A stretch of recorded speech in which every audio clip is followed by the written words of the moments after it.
All right, peasants, we're back on another Sunday night. Another Sunday night with a great matchup with the Chiefs and Giants. I'm here, obviously, with my co-host CEO. CEO, say what's up to the peasants. Yeah. What's good, peasants? And peasants, you should be happy that we're here. I've heard some dog shit takes. I heard some dog shit things. ESPN is showing WWE now. All right, and it's not even a fucking sport. You guys should all be happy that the Unfiltered Sport Podcast is back. All right. Thanks. You know what I'm saying? Let's just say what's up to the peasants in the chat. Well, Jordan Francis is not a peasant. What's up, Jordan Francis? This game is so disgusting so far. I'd rather watch the 2018 Chiefs than this game because it's so crude. It makes me sick. Yeah, it's beyond crazy with that. Yeah, you guys are down bad as fuck. Yeah, they're down bad as fuck. So, yeah, is basketball here yet? We're close. CEO, I think a week. No, by the way, I caught Brandon watching the game, RJ. I caught him watching the game. What, the Giants game? Yes. I haven't even looked at the Discord, so yeah. So he was watching the game, RJ. You know, Mr. Hates the NFL product was watching the game. Oh shoot! I mean, hey, maybe I don't know. What the hell was football this week? Yeah, I heard there's a lot of crazy blocked field goals, whatever. I saw like a billion blocked field goals today. I'm like, what the fuck? Yeah, so it is, but we're gonna talk all about it here today. All right. Well, we have to start off with Thursday Night Football, CEO, with 31-21 Bills win against the Dolphins. I think no one is fucking shocked that the Bills won. We are shocked that it was this close, though. CEO, your thoughts? Yeah, it was closer than this. Than the score shows, because it was like a last minute. The Dolphins were actually in position to win, but then Tua did Tua things, and that's when they got the interception, and so they that's basically what happened. But it was closer. The Dolphins were close to winning. So it was a tighter game than the Bills should have made it out to be. So. But, what do you expect? Dolphins are one of the worst teams in the league. I just want to say no one cares about the Bills. Bills, you're expected to do this. I don't know what. I mean, I guess it's a division rival, short week, whatever. But as it goes for the Dolphins, you have to admit a few things, Dolphins. Number one, we can admit now, CEO, Tua's a bust. Well, there's no denying it. He's a fucking bust. He went number one. Absolutely, yeah. They remember tank for Tua back in 2019, CEO. Yeah, I remember that. He's a bust. Number two, Brian Flores was correct. Tua sucks. He stinks. Now, granted, me and CEO are not the biggest Justin Herbert fans, but we can admit that Justin Herbert's way better than fucking Tua. Not even a fucking question. Yeah, absolutely. And number three, Mike McDaniels, or is it Mike McDaniels? Is that fag's name? Yeah. He's a fucking fag. He's a fag. And these Kyle Shanahan ripoffs never fucking work. They don't work at all. I mean, hell, Kyle Shanahan's barely working now. I mean, yeah, it's horrible. Yeah, but is what it is. Steelers beat the Patriots 21-14. CEO, your thoughts? Here are my thoughts. First of all, the Steelers, they're not a good team. They're not a good team. They're mediocre at best. Aaron Rodgers looks like an aging quarterback, just like he should. It's a very mediocre team. They're 2-1 right now, but the record doesn't speak. They're more of a 500 team at best. That's what the Steelers are. Not a competitor at all. And this isn't me being biased, right? This is me actually calling it the way it is. You just saying what the Steelers have been for the last decade, a mid-team. Well, yeah, basically, but actually worse because at least they had some legit weapons. Now they got DK, but DK's he's not in the elite receiver tier, in my opinion. He's slightly outside of it. So apart from that, they have no more weapons. They only got DK, and it's pretty easy to double him. So, but more importantly, RJ, right? I wanted to get to this argument. The New England Patriots are 1-2, and by the way, Drake May looks like ass.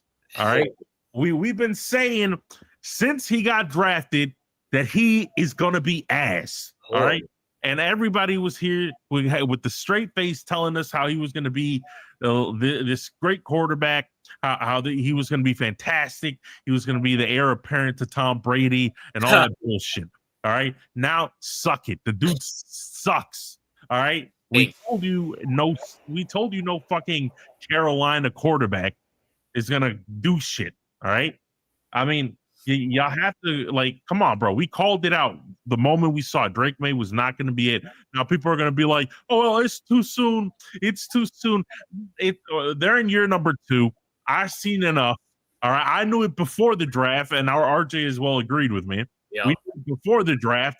We're 2 years in. I can see enough. I saw enough. The dude is going to be ass. And by the way, even if you thought he wasn't ass, do you really think Mr. QB guru Mike Vrabel was going to teach him anything? Really? Yeah. Like, Mike Vrabel's a defensive guy. Yeah. And their offensive coordinator is a joke. Who is their offensive coordinator? Yeah, that's a good question. Well, I mean, shit. I mean, he's not doing a good fucking job. Patriots, offensive coordinator. Or their offensive coordinator is great, Josh McDaniels. We saw how that. Fuck out of here, bro. This guy still has a job. He still has a fucking job. Yeah, apparently, and he's the offensive coordinator. This guy got carried by fucking Brady. What the fuck? This is the same thing as Matt Patricia. You're like, how do these motherfuckers have a job? But listen, he's handled by one of the worst coordinators in the league, Josh McDaniels. His head coach is a defensive mind. This is a recipe for disaster. He's gonna suck. All right, Patriots. You're probably gonna hold on to him for 2 extra years before you realize that he sucks. All right, so good luck with that. Patriots are down bad. They're still down bad. They're not a serious franchise anymore. Period. Steelers. I mean, whatever. I don't really care. This is the Steelers. This is more about the Patriots. Number one, I called out Drake May way before CEO did, because I watched college football and I said I don't give a fuck what the stats say. And random editor, you were one of these Drake May dick riders. I remember that shit, bro. Any quarterback that plays at a basketball school stinks. They stink. Daniel Jones, Trubisky, Drake May, they all stink. I don't give a fuck if the Colts are 3-0. He fucking sucks. Drake May is the same. And second of all, I said this, I think the first week, CEO, why are we dick riding Mike Vrabel? He was in the fucking division with the Colts, the Jacksonville Jaguars, and the Texans. It's not that fucking hard to win that division, especially when you had a prime Derrick Henry. CEO, people are actually championing Mike Vrabel for winning the AFC. What was it, the South, North, the North? Yeah. Bro, who gives a fuck? When's the last time that division was ever competent, CEO? When? Are we fucking serious right now? And CEO, and missed this part too. You give him Mike Vrabel, who's a defensive guy. You give him Josh McDaniels or Josh, whatever the fuck the asshole's name is. The guy that got carried by Brady for fucking years.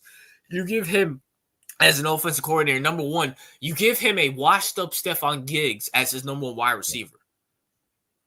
Of course he's going to fucking fail.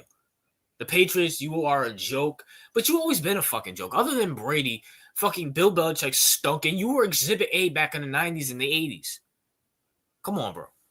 You owe everything to Tom Brady. It's that simple. It is what it is. And by the way, and I know we're not going to talk that much college football, Bill Belichick stinking up the joint with North Carolina as well, too. Just saying. So, is what it is there. Buccaneers, CEO, beat the Jets 29-27. CEO, your thoughts? Oh, CEO's muted. But I'm here. Oh, go ahead. We're on to the Bucks and Jets 29-27. CEO, your thoughts? Bucks are a sneaky good team. I mean, they were last year, so I'm not surprised. Jets are just a mess as always, almost winning. But and it's funny because they look better with Tyrod Taylor out there than fucking Justin Fields. But yeah, at the end of the day, Bucks are 3-0. They're not going to do anything but winning championship wise, but they're definitely going to upset a lot of teams. So, good team, respectable team. I recommend all Bears fans to migrate over to Tampa Bay. Well, maybe not yet, CEO. We're going to talk about that. We're going to talk about that game soon. But yeah, the Jets are trash. That's pretty much it. But you already knew that. Jets fans, Jets organization. Listen, I know you watch the Unfiltered Sports Podcast. All right, you have to. Well, actually, no, you don't. You gave Justin Fields a 3-year deal just to bench him in the third fucking week and have Tyrod, who's like 35, outplay him. He outplayed him. That's just a fact. If Justin Fields was in this game, it's a 29-7 game. Like, what? Can we finally put the rest of Justin Fields bullshit? Please. Yeah, he's a good backup, I think. A decent backup. Good backup. Good option player. But he's not an NFL starter anymore. I don't know why people dick ride him in Bears. I don't know why people dick ride him with the Steelers. He's not good. He got benched for Tyrod Taylor. And by the way, my track record on quarterbacks before the draft is excellent. All right. I called Justin Fields a bust. All right. Just saying. I didn't need to wait 6 years to find out he's a bust like Michael. All right. Oh, shit, hey, CEO got that one. And speaking of that, Boomer Sooner Baker, maybe the Browns are the problem. I will say that. Oh yeah, no, hell yeah, definitely. Yeah, because let's be honest, Baker is in that top 7 quarterback category now. I was gonna say lower top 10, but he might be top 7. Yeah. All right. Well, Commanders beat the Raiders 41-24. The only thing I can really say about this is shout out to the Commanders for getting a comeback win after they lost to the Packers. CEO, your thoughts? No, good win for the Commanders. I think the Commanders are going to be an interesting team, but again, you have to understand something about the Commanders, right? They're good. I think they're a good team. By the way, I don't think Daniels was playing. I think he got injured. Oh, really? Yeah, so it was Marcus Mariota who was playing. So they did a good job. This is actually a good sign because it shows you that not Jaden Daniels isn't the only thing that the team has going for it. It's actually properly well coached. If they could, blow out another team. And ironically, I mean, Geno Smith actually had a good game. He had almost 300 yards passing and 3 touchdowns and no interceptions. So it's not like he had a bad game. He had a good game. But, the Commanders coaching really shined through, in my opinion. And it's ironic because I do think they have a cap, right? They have a limit. I don't ever see them winning a Super Bowl with Dan Quinn because Dan Quinn is one of the biggest chokers of all time. As you would know, I think he holds the record for the biggest choke job in the Super Bowl history.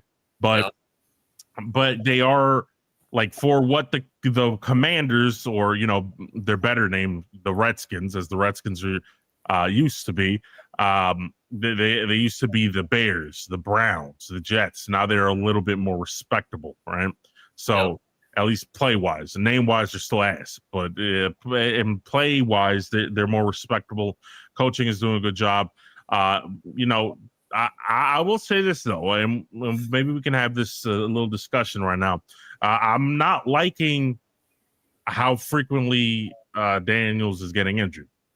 Well, that's the problem with him, CEO. He's very skinny, and, he needs to put some weight on that. I didn't know he was injured, because I have better things to do than watch the Commanders and fucking Raiders play.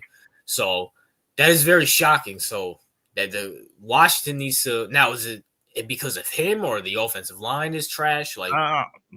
Here's the thing, and I think a lot of people wanted to draw similarities with Daniels to Lamar, right? Oh, man. To Lamar, in terms of their player style is very unstable, very not injury prone. First, I just want to mention they're not Lamar's a lot thicker than Daniels, right? No, what do the kids say? No, did he? Yeah, he's a lot thicker, and I mean muscle mass, right? Lamar's not a skinny guy, right? I mean, what I mean by skinny is like Daniels is skinny. Travis Hunter is skinny, right? Yep. I'm talking about he's slim fit. He has muscle mass. So Lamar is not in that same category. And I think that part of that is due to age, right? Daniels is still young. So he needs to fill into his frame. We'll see. Hopefully he fills into his frame, because if he doesn't, because Lamar filled into his frame quite well. If he doesn't fill into his frame, then he's going to be on that Joe Burrow trajectory of nonstop injury. So, they have to really focus on that. Also, I don't think he's out for a long time, so that's not the issue. But I'm not sure where the offensive line for the Commanders ranks, but I don't think it's horrible. But at the same time, I don't remember any big names on the offensive line, and I know quite a bit of offensive linemen. So they should definitely address that as soon as possible, so they don't end up like the Colts or like the fucking Bengals. So, yeah, I agree. Speaking of that, CEO, Jacksonville beats the Texans 17-10. Now, I'm not going to say much about this game, CEO. First of all, Jacksonville, I'm not impressed. You guys still suck. Number 2, CEO, because I have a video about this coming out tomorrow. CJ Stroud's looking like a fucking bust, people. Just saying. Saying. Yeah. That is another thing we got to talk about. He's looking. He honestly, he looked like he peaked in his rookie year. Very badly. Which, by the way, I just wanted to point something out here. You know what I'm saying? We were anti CJ Stroud before the draft. Yeah. All right. Well, again, stellar record. Now we had to kind of eat our words.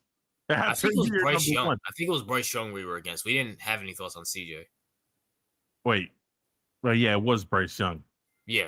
Well, I will say this on CJ. He's still the best quarterback in that draft, though, right? Oh yeah, hands down. Oh yeah. Okay, so it was a horrible draft. Listen, I you know what this is, RJ, and we might as well discuss this. This has nothing to do with football. It has nothing to do with anything other than the fact that he met with Kim Kardashian and now he's cursed. All right. Can we talk like that is the Kardashian curse? And by the way, remember, RJ, when he met with Kardashian, we said his career was over. GG's. All right. Y'all think we're playing. This isn't a joke. All right. The moment he was hanging out, because CJ Stroud, right, before he hanged out with Kim Kardashian and Travis Scott and those fucking weirdos. Before he Travis Scott too? Yeah. I didn't even know that. So. Before he hung out with those people, he was talking about God this, God that, right? And then he got with those people, and now he sucks ass. All right. Yeah. It's no coincidence that. Why do you think that all the super mega athletes, even like the LeBrons, don't date Kardashians? Because they know that it will fuck up their careers. It's the Kardashian curse. I'm telling y'all niggas that this is a real thing. This is a real phenomenon. All right. So everyone, a GG's RIP for Stroud's career, because it's over. Yeah, his soul's somewhere in a fucking jar in the Kardashians' basement with Ben Simmons and Tristan Thompson, Devin Booker as well. Like, bro, people laughed at us. People laughed at my video saying it's GG's because he's hanging out with the Kardashians. I don't understand. This is not a conspiracy. You guys can call me a conspiracy theorist, whatever. This is not a conspiracy. It's a track record. It's a track record, my nigga. Any athlete or musician that they hang out with goes crazy or sucks. And you guys thought CJ Stroud was something different? And I said this in my video. I'll say it now because I don't want to spoil my whole video. I don't give a fuck if they made the playoffs and made it to the second round. They were ass last year, okay? They were ass. No, CJ regressed last year. And by the way, it's not only he regressed last year, and it looks like he's getting worse as the years continue. But what I will say this is not only like, yes, the Kardashians are part of it, but notice how when any motherfucker, right, there's no absolute rule, but the majority of them, right? Yep. When they get with famous athletes or they know women that are famous, like Travis Kelce, all of a sudden they become butt cheeks. All right. Absolutely. This is a phenomenon. If you're like all the good celebrity, like all the good athletes, right? Like the best of the best, like Lamar Jackson, you don't see him hanging out with no one of these bitches. All right. Josh is married. Like Joe Burrow was hanging out with a lot of celebrities. Look at him. Josh is married to that. What's that actress name? Yeah, well, to be fair, she's pretty relevant. Yeah. When like I'm talking about like major celebrities like Taylor Swift, Kardashian. Russell Wilson started being trash when he got with Sierra? I think that was around that timeline. But the point is, like, and it might not be like we know what it is with the Kardashians, what they're up to. But when it comes to like other people, it might be like Travis Kelce, all the celebrity, all the super mega fame that comes with it. All the tours, all the fucking gay ass paparazzi, right? Like all that shit distracts from football. This is why the good quarterbacks, like my boy Lamar Jackson, right? You don't see him on no fuck shit. All right. Even Mahomes, he's married to his high school sweetheart. Yeah, Mahomes is not married. By the way, the only reason people know Brittany Mahomes is because of Mahomes. It's not the other way around. Yeah, facts. Like the only reason most people know Travis Kelce outside of football is because of Taylor Swift. All right. So, yeah. Like Travis Kelce, you can go up to any fucking girl group, they'll know who he is. Not because of his amazing play over the years, it's because he's sucking Taylor Swift's dick. And I mean that in the most literal way anyways, because we know she wears the fucking pants in the family. So absolutely. It's what it is. Rams are defeated, choke a big league CEO to the Philadelphia Eagles 33-26. Now, CEO, I think you picked the Eagles, I picked the Rams. Correct. And I was looking good until, I was when it was like 26-7, I was like, God damn, I was wrong as shit. And then I know you were happy though, CEO. No, I was happy as shit. I was dancing, right? Until of course the Rams went up and choked the shit. What can I say about this game? First of all, we're going to get into a discussion regarding the Eagles after we go review the games. Yep. But what I will say about this game in particular, I do think Eagles are getting preferential treatment from the referees. That's one.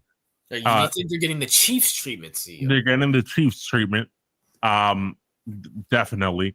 And by the way, the Rams, bro, what can I say? First of all, I do have to give credit to the Eagles because they're very clutch in certain situations, like the special teams. The special teams blocked two kicks today. Yeah, that would have won the Rams the game. Like, okay, I mean, first of all, Rams, like that's unacceptable. Like, okay, one block kick, fine. Okay, fine, but two, that's unacceptable. Back as well too. Like motherfuckers should get cut. Like that's cut worthy shit right there. Like, not even joking. So as I was saying, because we got retard Eagle fans in the chat. But when it comes to, first of all, Stafford, bro, some dumb throws, but more so than that, Sean McVay's play calling during the end was atrocious. All right. Yeah. It was like 3rd and 1, RJ, right? Yep. And he threw like a Hail Mary pass or something. What? And I'm just like, what the fuck? Like he threw a deep pass to Puka Nacua, almost underthrew it, almost got intercepted.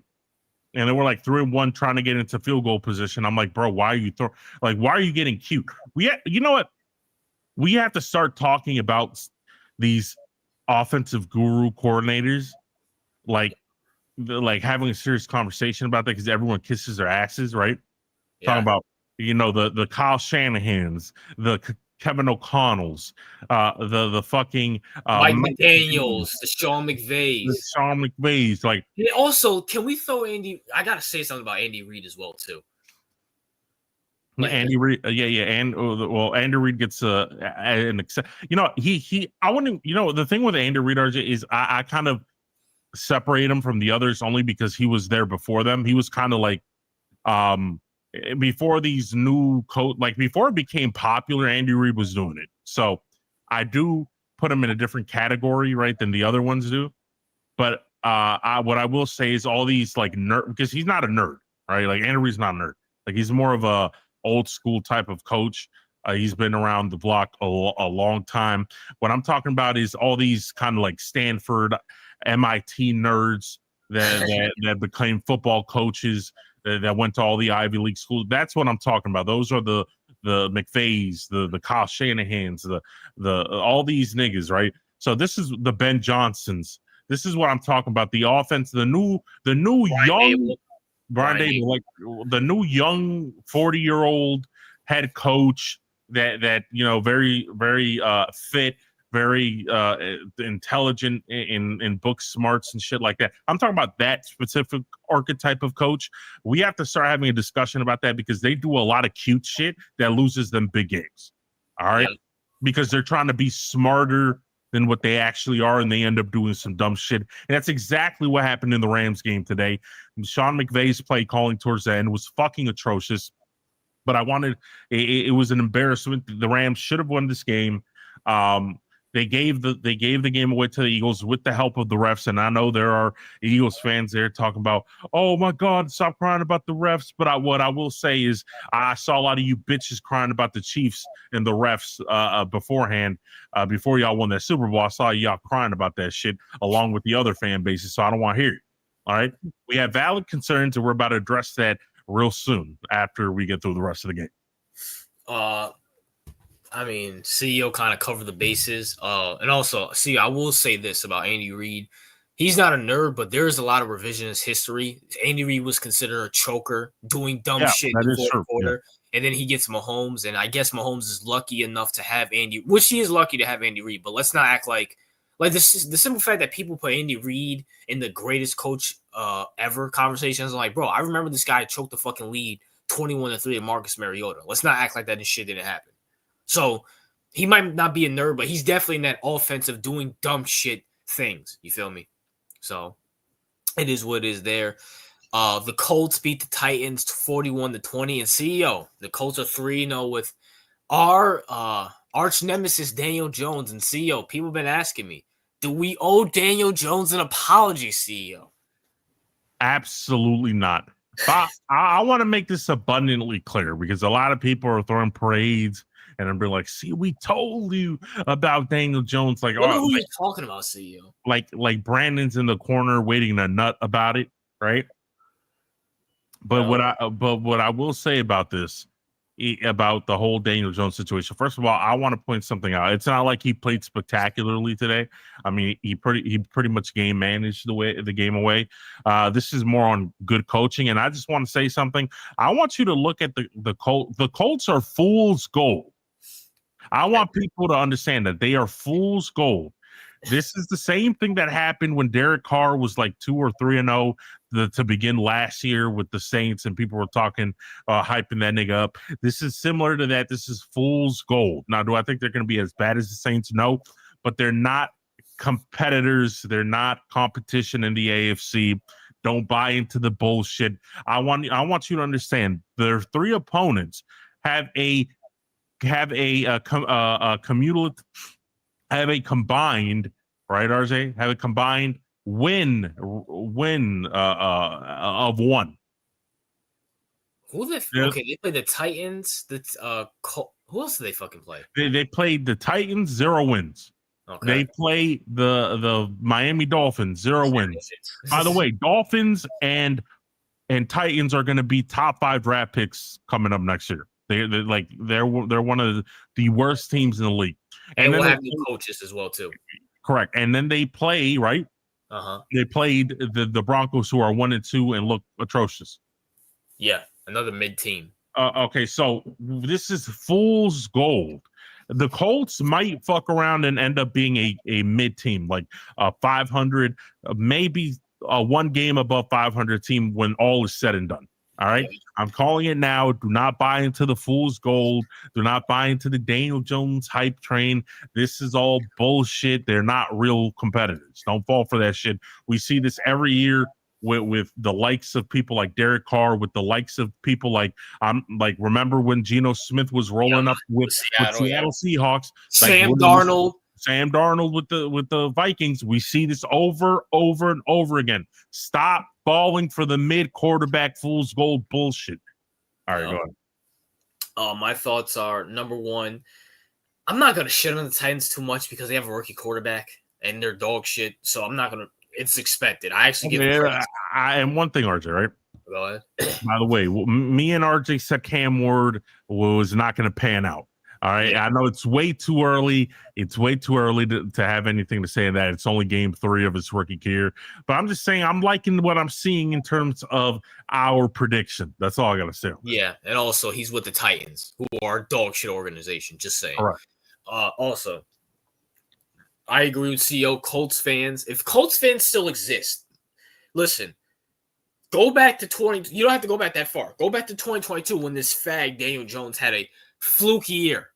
That's looking like your trajectory because Jacksonville is trash. The Texans are looking bad, and then Cam Ward and the Titans are looking bad. You guys might win that fucking division, and hell, depending on who you play, you might win a fucking playoff game.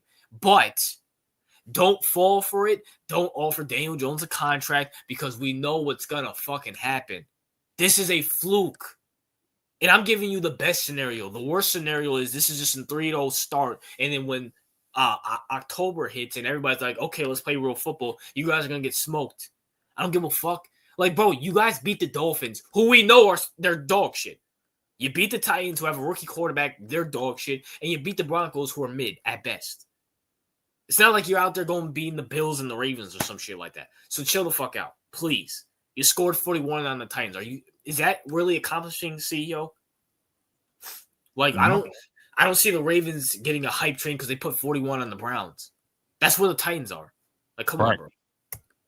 Is what it is. Speaking of that, Vikings beat the Bengals 48-10. I think we both picked the Vikings. Now, I didn't expect them to have a 48-point win.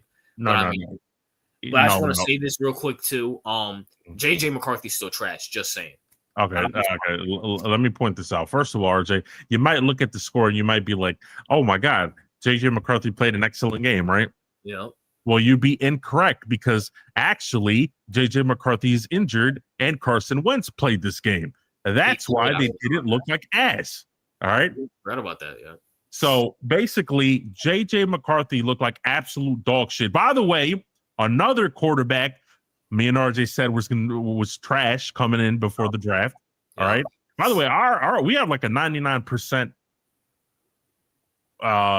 correct prediction rate when it comes to quarterbacks pre-draft. Yeah, we're cooking with the quarterback play. Right. Like if y'all want to know who's going to be real in terms of quarterbacks, you just got to ask us because we have one of the best rates out there. But by the way, RJ, the Vikings, they cooked up on the Bengals. By the way, motherfuckers, we already know this. Without Joe Burrow, the Bengals are a CFL team.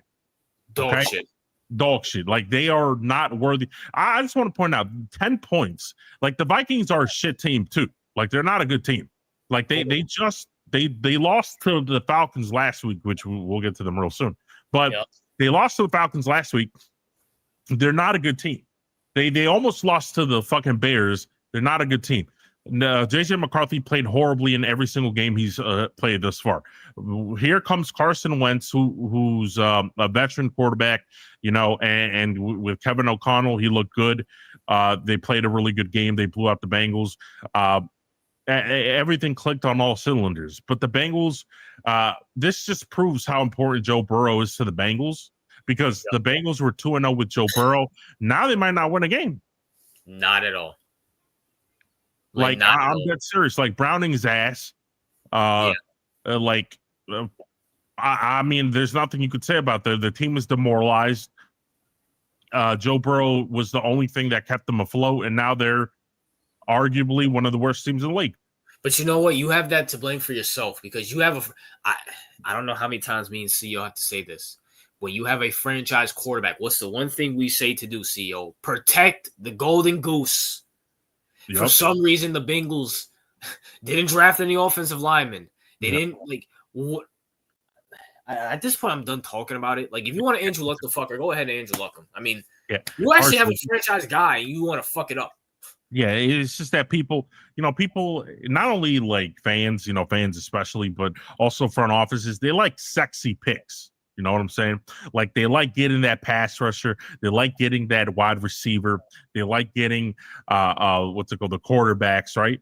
Yeah. They like getting those flashy picks that get the fan base hype. You know what's not exciting in the first round? A left tackle or a right tackle or a guard. Like, that's not an exciting pick. We're just going to be honest, right?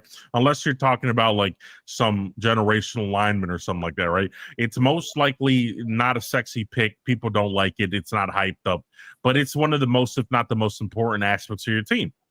And the Bengals are a joke of a franchise. They're a lot. By the way, there's this revisionist history because the Bengals got Joe Burrow, but the Bengals are right there with the Browns. All right. The Bengals are right there with the Vikings historically. The Bengals are right there with the Detroit Lions. That's who the Bengals are. They're nothing. They're only like they even got the B, like the big B logo, just like the Browns. It's like Browns, Bengals. It's like instead of being brown, they're just orange. All right. With stripes. That's all they are. So don't ever forget that. Like you joke of you had Carson Palmer, fuck that up. You had Andy Dalton, fuck that up. You have Joe Burrow now, you fucked it up. And Boomer Silence ain't win shit either. So Bengals, you're a joke.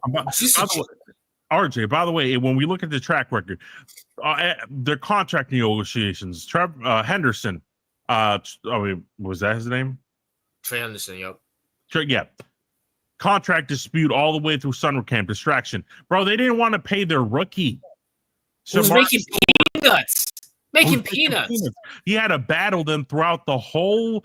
It was big news in the summer, right? Remember that, RJ? Yep. Like big news in the summer. Shamar Stewart had to battle it out with them and make a big media storm so he can get paid the same amount of money that the other draftees got paid for his contract. This is who the Bengals are. They're a joke. Jamar Chase, T. Higgins, they all had to battle their contracts. Mike Brown is one of the cheapest owners in the NFL. Fucking Joe Mixon had to leave because they wouldn't pay him. Correct. Like, it's a fucking, Bengals, you're a fucking joke. You don't deserve Joe. Joe, demand a trade. Get out that fucking team. Get off. Leave. Save yourself. Do what Andrew Luck couldn't do and just fucking leave. Force your way out. It is what it is.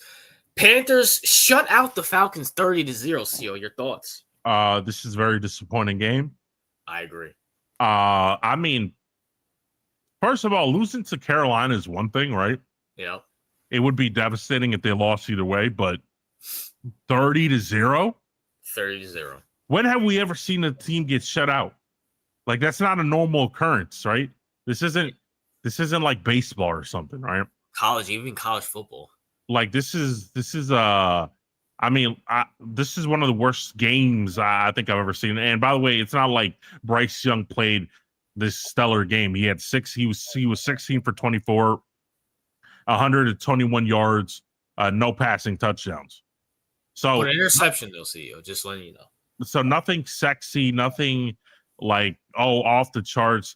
Like Michael Penix had a pretty bad game, 18 for 36, 172 yards and 2 interceptions. It was pretty brutal. Everything else, it just like the defense was shit.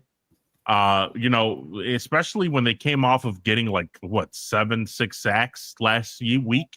Like the defensive line was humming, all the rookies were working well, and now they came out looking like hot garbage. So the Falcons are going to be a very inconsistent team. They're going to be up and down, up and down, up and down. So expect a 500 team somewhere along the lines, which is kind of what I expected. But getting shut out by the Panthers of all teams is just an embarrassment. Raheem Morris should be ashamed of himself. Like, that's just not right. My pick for the Falcons being a sleeper team, I mean, it's not out the possibility of realms, but I mean, you lost to the Panthers. I get the Panthers are home, but I mean, Penix had a bad game. Maybe this is technically his rookie year, CEO, even though it's his second year. Correct. So maybe, this is just rust or, nervousness. I don't know, nor do I really care. I just know Bryce Young is still trash. All you Bryce Young assholes in my comments coming at me, Bryce Young still fucking sucks. And I just genuinely hope he doesn't have a good year because I'm kind of tired. He's another one. Like, we see that he sucks and people want to believe he's good. He's not good. Me and CEO told you this 3 years ago. I made a video about this 3 years ago. He's not good. He sucks. RJ, he's not good, but he didn't have a good game.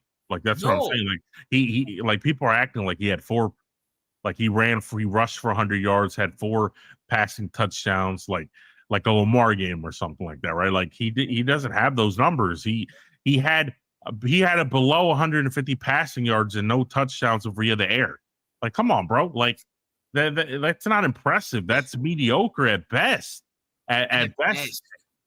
And rushing wise, I mean, that he only had one touchdown, and that came from rushing, and that was for 8 yards, and that's it. Below no touchdowns, no interceptions, below 150 yards passing.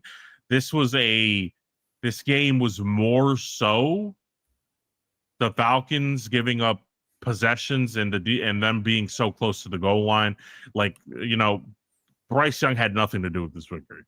None. So fuck Bryce Young and the Panthers as well too. A shocking upset. Browns 13, Packers 10. CEO, your thoughts? Okay, so this came as a somewhat shock.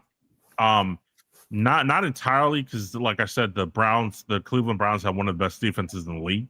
Yep. People don't know that. People don't know that because their offense is so shit that they don't know that they have one of the best defenses in the league.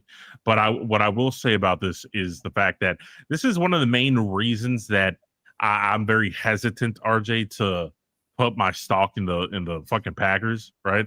And it's not. And by the way, I have them going to the Super Bowl, right? Unfortunately, with the kind of luck the Eagles are having right now, it's not looking good for my prediction. But yeah.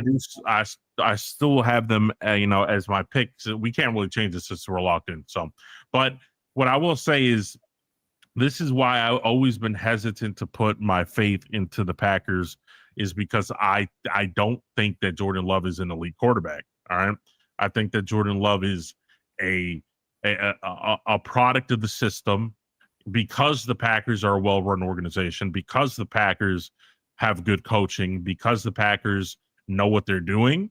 Jordan Love bears the fruit of that. But the thing is, if Jordan Love was on the Browns or something, I think it'd be horrible. Like, I don't foresee Jordan Love as this great quarterback. I think that he's a mid-tier, maybe like top 15 at best. Like, maybe, I know he has flashy throws and he can look good, but I'm just not sold on him as the heir apparent to Aaron Rodgers or something like that. I don't think he's trash. Don't get me wrong. I don't think he's trash. I think he's in the same light as someone like for example, Hurts, right? Yeah. Where it's kind of like they're a product of what they have, but they're not going to be the ones to make it, if that makes sense. I agree. First of all, I will say this about Jordan Love. I was very high on Jordan Love, but it's looking like I was correct more about him. I picked Jordan Love over CJ Stroud. I think the majority of people pick CJ Stroud. I'm looking more correct now, especially after these last 3 games, CEO. Just saying. So, I will say this. I do think if you swap if you put like Stroud with the Packers, I think things would be different, right? I don't know. The Kardashian curse. Oh, yeah. I forgot about that. Jordan Love's married. He has his own wife that he married from college. Yeah. CJ Stroud's too busy hanging out with Amber Rose and the Kardashians. Just saying. Yeah, no, listen. I'm not like Jordan Love. I think he's a product of the system. I think you'd agree if Jordan Love was on the Texans, it'd be a pretty bad sight as well. I agree. So, but the Packers are a well-run organization. I'm rooting for them, even though Josh is a clown. I'm happy. I am rooting for the Packers to go to the Super Bowl because I really don't want the Eagles to go. I do not want them to go. Again. So the Packers play the Cowboys next Sunday night, and I do believe this is one of those situations, CEO, where this is a big matchup, even though we're going to talk about the Cowboys next, but this is a big matchup. It's Sunday night. It's the Packers, Cowboys, two of the respected franchises in the NFL. And obviously, I'm giving out my pick for next week. I think they're going to win that game. And this is one of those things where it's like a big matchup one week, so you're going to lose the week before that. You feel me? No, I will say it's even though they are the Browns, like I said, they have an elite defense. Myles Garrett and company are they're a top. Statistically speaking, they're. I know this sounds weird, but statistically speaking, they're the best defense in the league. And the fact that they're 1-2. It just proves how horrible their offense is, but that's about it. Yeah. Seahawks blow out the Saints 44-13. I don't think me and CEO have any comments. I think we both pick Seattle. We both pick Seattle. for some reason the New York Saints have a hard on for Spencer Rattler. The New York Saints, that's fucking hilarious. I mean, you're not far off though. Yeah, like they have a hard on for Spencer Rattler. Sam Darnold played well, I guess, but again, it's because it's the New Orleans Saints. But again, I don't know if it's just me, RJ, but every time I see like the Saints logo or something, like I feel like I just want to skip over it quickly. Like I get this guttural feeling, like I just want to like not even address it. I don't know why. Do you have that as well? Absolutely. Maybe not as much anymore because Derek Carr's not there anymore. Yeah. I mean, the Saints always been a joke to me. Like, even back in the Drew Brees era, where you had all these fag Saints fans complaining about this, like, the Saints suck. Shut the fuck up. And I just want to say something. Another quarterback, I don't think I've ever really, Spencer Rattler's been really relevant to me, even pre-draft process, so I ignored him completely. Yeah. But I remember you being very anti-Rattler pre-draft process. So, and you see why now. And yeah, but people were sucking on him. Or hey, you remember when Giants fans wanted him, bro? Yep. Yeah. So, I mean, it is what it is. The Chargers barely beat the Broncos, 23-20. CEO, your thoughts? All right. So here's the thing with this game in particular. The Chargers are 3-0. Here comes the brigade of Justin Herbert dick riders. All right. Yep. So coming out of their caves. Coming out the caves, ready to do what they do best when it comes to Herbert. Listen, no one said Herbert is trash. Yep. Herbert is not trash. He's probably top 10. All right. What we're saying is that he's never going to win shit. All right. And we're talking, was Phillip Rivers trash? No, he wasn't. No. But he wasn't ever going to win shit. Facts. So that's exactly what Justin Herbert is. Don't get too excited. And by the way, I feel like this is more of a product of a Jim Harbaugh, which is way better than his brother, by the way, who's a terrorist. But Jim, this is a product of Jim, fixing the team up. But I don't see them being anything serious. We'll see going forward. In terms of the Broncos, bro, you gave fucking Sean Payton like $100 million, which was a mistake. Horrible. And because Walmart owns the Broncos, I don't really care if they lose money. Because they're shitting money, so I don't care about that. But what I will say is that your hopes are Bo Nix and Sean Payton. Good luck. Good luck with that. Broncos, you're too fucking irrelevant. I'm just happy you guys suck because for some reason, at least from my sources, people were hyping you guys up. You guys ain't shit. I want to talk about the Chargers in specific. I don't care what the record says. I don't care how good Justin Herbert plays. This is a playoff fool's goal. They are a first round exit. CEO. You heard it here first. First. Interesting. Justin Herbert, do not trust this fact. I don't care what, you can fucking revive Bill Walsh from the grave. I don't know if he's dead or not, but you can revive him from the grave if he is dead because he's not. I'm trying to tell you, this guy will revert back into the gunslinger throwing 3 interceptions when you need it the most. Yeah. Time quarterback. Do not fall for this shit. Don't fall for it. Please don't fall for it. Like, this Justin Herbert, dick riding and stuff like that, they are a first round exit. When Baltimore or the Bills get their hands on them, it's fucking wraps. They lost to the Texans last year. Like, don't fall for this shit. Please, people, don't fall for this. And when the Chiefs get Tyreek Hill back, it's definitely fucking wraps. So, it is what it is there. According to the chat, it is Apex, who's slightly retarded. So we have to take this with caution because I'm not looking at the game. But according to him, they said they put Jackson Dart in the game. So I'm feeling it's not going well. And refresh. Yeah, refresh. Well, it's still 16-9. So, and the Chiefs have the ball right now. So okay, maybe they put Jackson Dart in the game to play. But all I'll say is this: that Giants fans, good luck. If they put Dart in, he kiss his career goodbye because we all knew Jackson Dart was like a 4th round talent, but What I will say about Jackson Dart is if he's a 4th-round talent, he needs at least a year or 2 to sit. And well, unfortunately, he only had 3 weeks to fucking 3 sit. weeks sit. So Dable will happily destroy his development to try to save his job, just for you guys to know that. So, Giants, good luck. Hopefully you'll draft the quarterback the year after. So good luck with that. Yeah. CEO, very interesting game. The Bears defeat the Cowboys 31-14. And CEO, someone on this channel picked the Bears in the upset because they said they don't trust the Cowboys, and the Cowboys, this is a Cowboy very-esque losing game. And I think that someone was me, CEO. So what's your thoughts on this game? My thoughts on this game is that the Cowboys might have the worst defense in the league. Horrible. Like they have if you look at how bad Russell Wilson looks and look at what he did to their defense. Cowboys.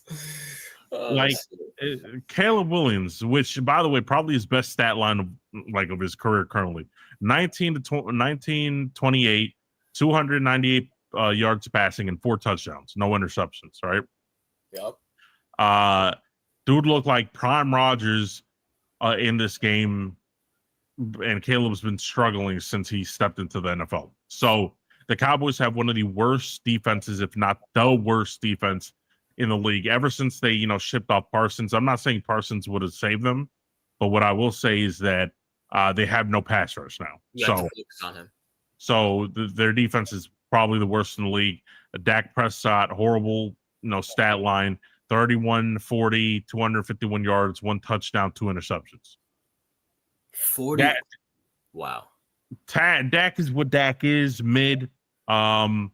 He's not going to save your franchise. He's only as good as what you put around him, and what's around him right now is hot garbage. Stephon Diggs as a cornerback, Trayvon Diggs as a cornerback is ass. Complete fraud. By the way, I understand a lot of the players, the personnel are coming back from ACL tears and shit, so they're probably ass anyway. Yeah. But they have nobody who's healthy or who's good. It's a bunch of randoms. Cowboys are going to be mega ass this year. George Pickens already looking like he regrets leaving the Steelers. So, it's a bad day for the Cowboys. Their window of the original Zeke and Dak days have officially closed a long time ago. Very long time ago. So, it is what it is. Oh, by the way, go ahead. Bears fans, you're still ass, by the way. You guys have to do something with that. It is what it is. But I want to talk about the Cowboys in specific.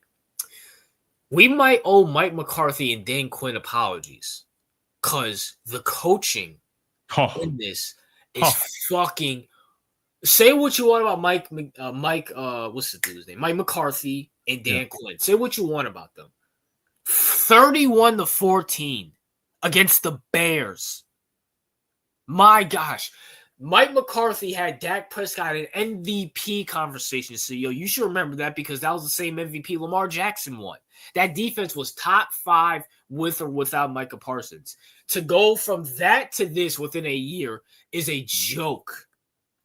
Joke. Bro, I want to say something, right? Like you said, because I think we mentioned it in last week's podcast. Okay. We were talking about Mike McCarthy, and I brought up the fact that maybe we were too hard on him, right? Yeah. Mike McCarthy, we have to apologize. You know why? Because Jerry Jones has absolutely sabotaged Mike McCarthy in every possible way. I agree. Like from the personnel decisions to the constant media bullshit to the constant Dak Prescott worship, giving him all the money and that's not worth it.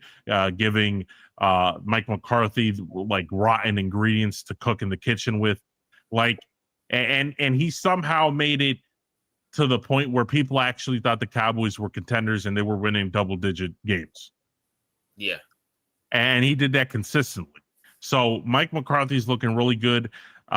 He just probably needed another a team that has competent ownership because Jerry Jones is a fucking idiot. So Yeah. he needed a good competent ownership. I wouldn't be surprised if he got some calls after the season's over. Yeah, it would not shock me. Then not only that, CEO, even with that, CEO, if you want to fire Mike McCarthy, fine. You replace him with Brian Schottenheimer? Are you out of your fucking mind? Are you out of your fucking mind? Yeah, that was like that's a senile decision, RJ. That's a Joe Biden-esque decision, right? I don't think Joe Biden is that fucking dumb to do that shit. I mean, my gosh. It's like Jerry Jones is senile, and his son is senile as well.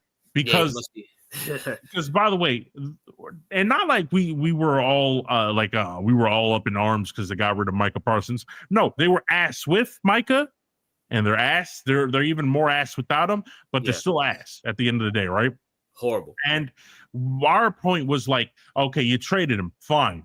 You do it at last minute, and you trade him to a rival, and on top of that, you get minimum from what you could have got before the draft. Yeah, facts. Why don't you do it like, bro? You could have done it before the draft and got players that can help you now. Like, you know how many teams would have you could have got a top 5 pick in the draft this year if you traded Micah Parsons, and you could have got another pass because this draft was pass rusher heavy. Yeah, but instead you get nothing. No.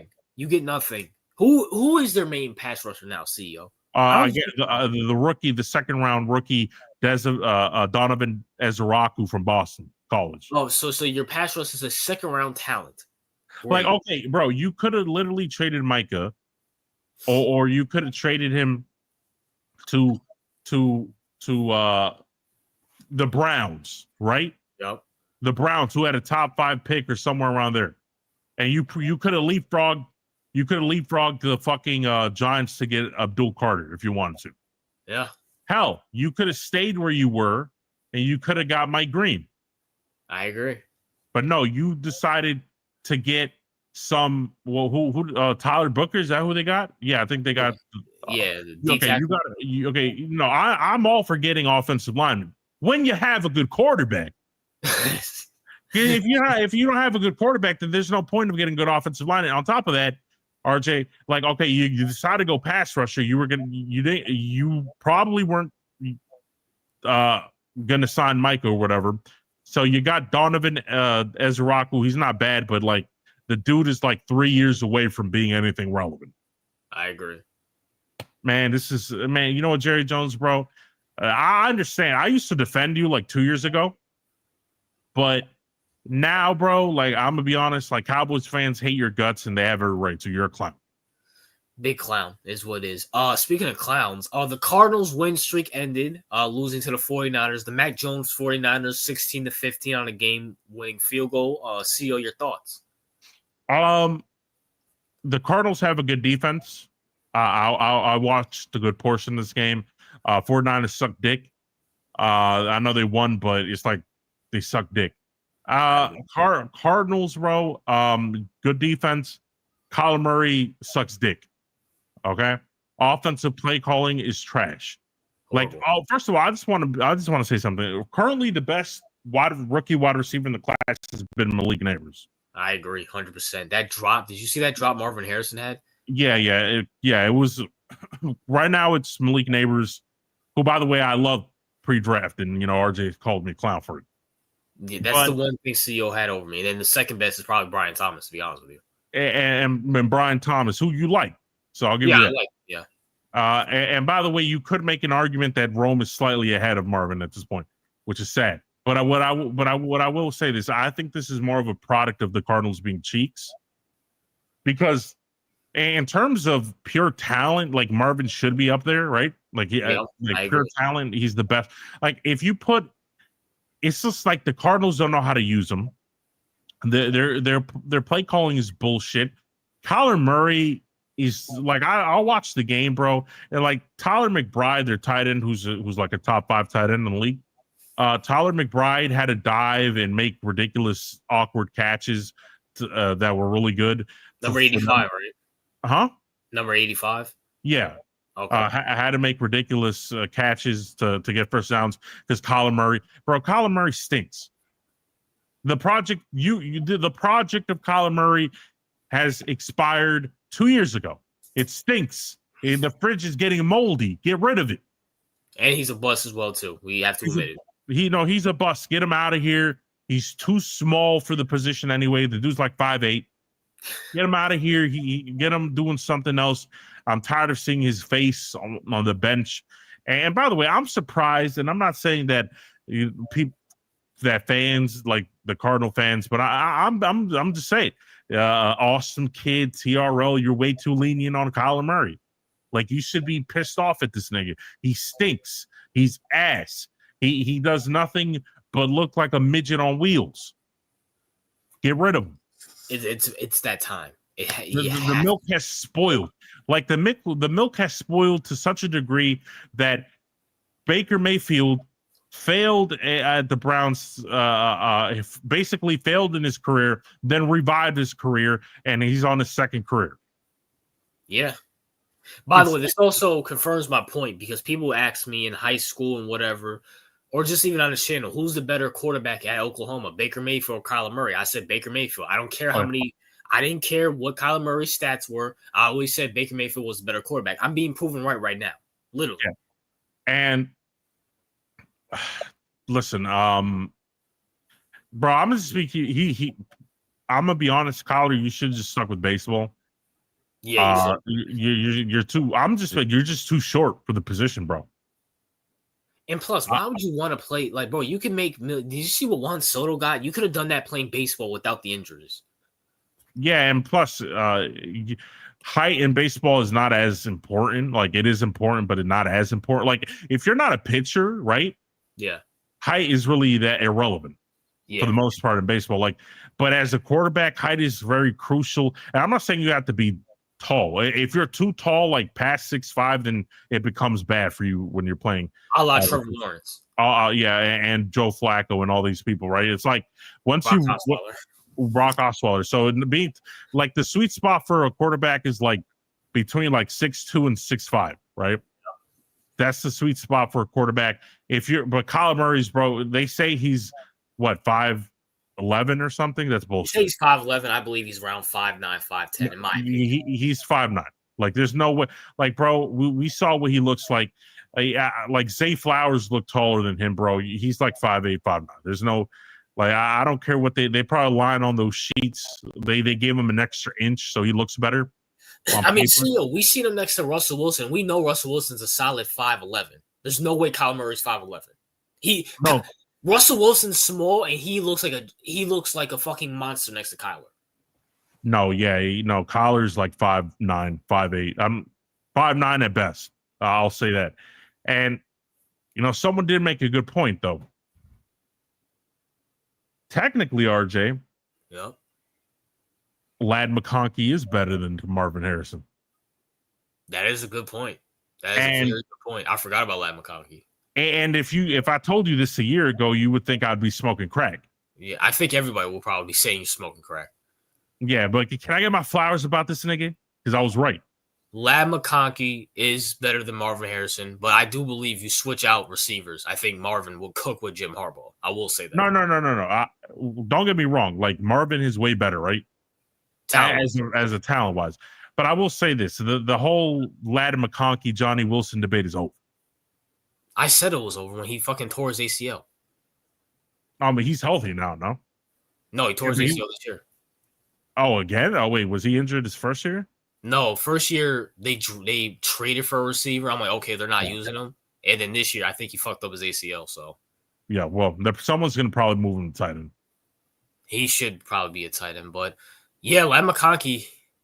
Yeah, Marvin Harrison, bro. That fucking – I don't know if it's him or if it's just the Cardinals. I'm going to be honest, RJ. I think it's the Cardinals. Because I saw, like, apart from that like, kind of like when he fell in the end zone, apart from that, bro, like, all the passes that Kyler's been throwing to him have been ridiculously off target. And that's why I said that the tight end had to make, like, fucking diving catches and all that shit. And yeah, technically Marvin, because he's a generational receiver talent, should be diving and twisting and all that shit.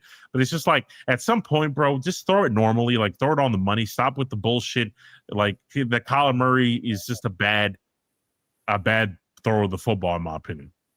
Yeah, it's about time. It's time to pull the plug. At this point, it's time to pull the plug. Absolutely. Is what it is. And as we're speaking right now, the Chiefs are up 22-9 on the Giants. I mean, I think the Chiefs are going to get Tyreek Hill back. See, I honestly believe that they need something in their fucking offense. Listen, what I will say this, RJ, is that before, when we talked about the Chiefs trading for a receiver, right? Yep.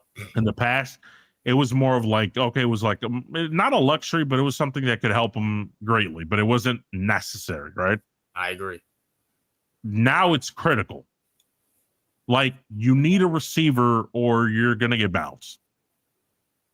Like you were struggling with the Giants all up until like the last quarter. You were struggling with the New York Giants, who are absolute dog shit, and that's just not good. And you know what? I think they play the Ravens next week. Yes, we're gonna see what happens there. Listen, I'm not saying the Ravens are not going to choke it, because Harbaugh's a terrorist. But what I will say is that that's going to be a good test for the Chiefs, right? I agree. They're looking pitiful. By the way, who do they have as an offensive talent? Nobody. Yeah, Xavier Worthy's out. Xavier, first of all, Juju Smith-Schuster. First of all, Juju's an ass. Travis Kelce's ass. Xavier Worthy's just fast. Xavier Worthy is injury prone so far, because I thought he got injured in his first. He's injured right now. He's not even playing right now. And when he's in there, he doesn't do anything. So, Rashid Rice, remember that nigga? He got suspended and stuff like. He looked like he was really good, but he's a criminal and shit now. So, that's not going to be good for him, because he's going to be like one of those on and off receivers that can't be reliable because they can't conduct themselves properly. That's going to be what he is. So, and washed up Kareem Hunt in the backfield as well, too. And washed up Kareem Hunt. Isaiah Pacheco's some cheeks. They have no weapons, RJ. Zero. Funny enough, like we always talked about how good the Chiefs' weapons were, like a couple years ago, a few years back, and we talked about how shit the Ravens' weapons are. Now it's reversed. Yeah, the Ravens, Zay Flowers. I wasn't high. Number one. Like a good receiver. Mark Andrews and Isaiah Likely are a good duo. Obviously, Derrick Henry's still one of the best running backs. The Ravens' offensive line, the Ravens' offensive line is probably one of the best, because Lamar has all the time in the pocket. So, actually, they're one of the best like on the outside interior. They kind of suck dick.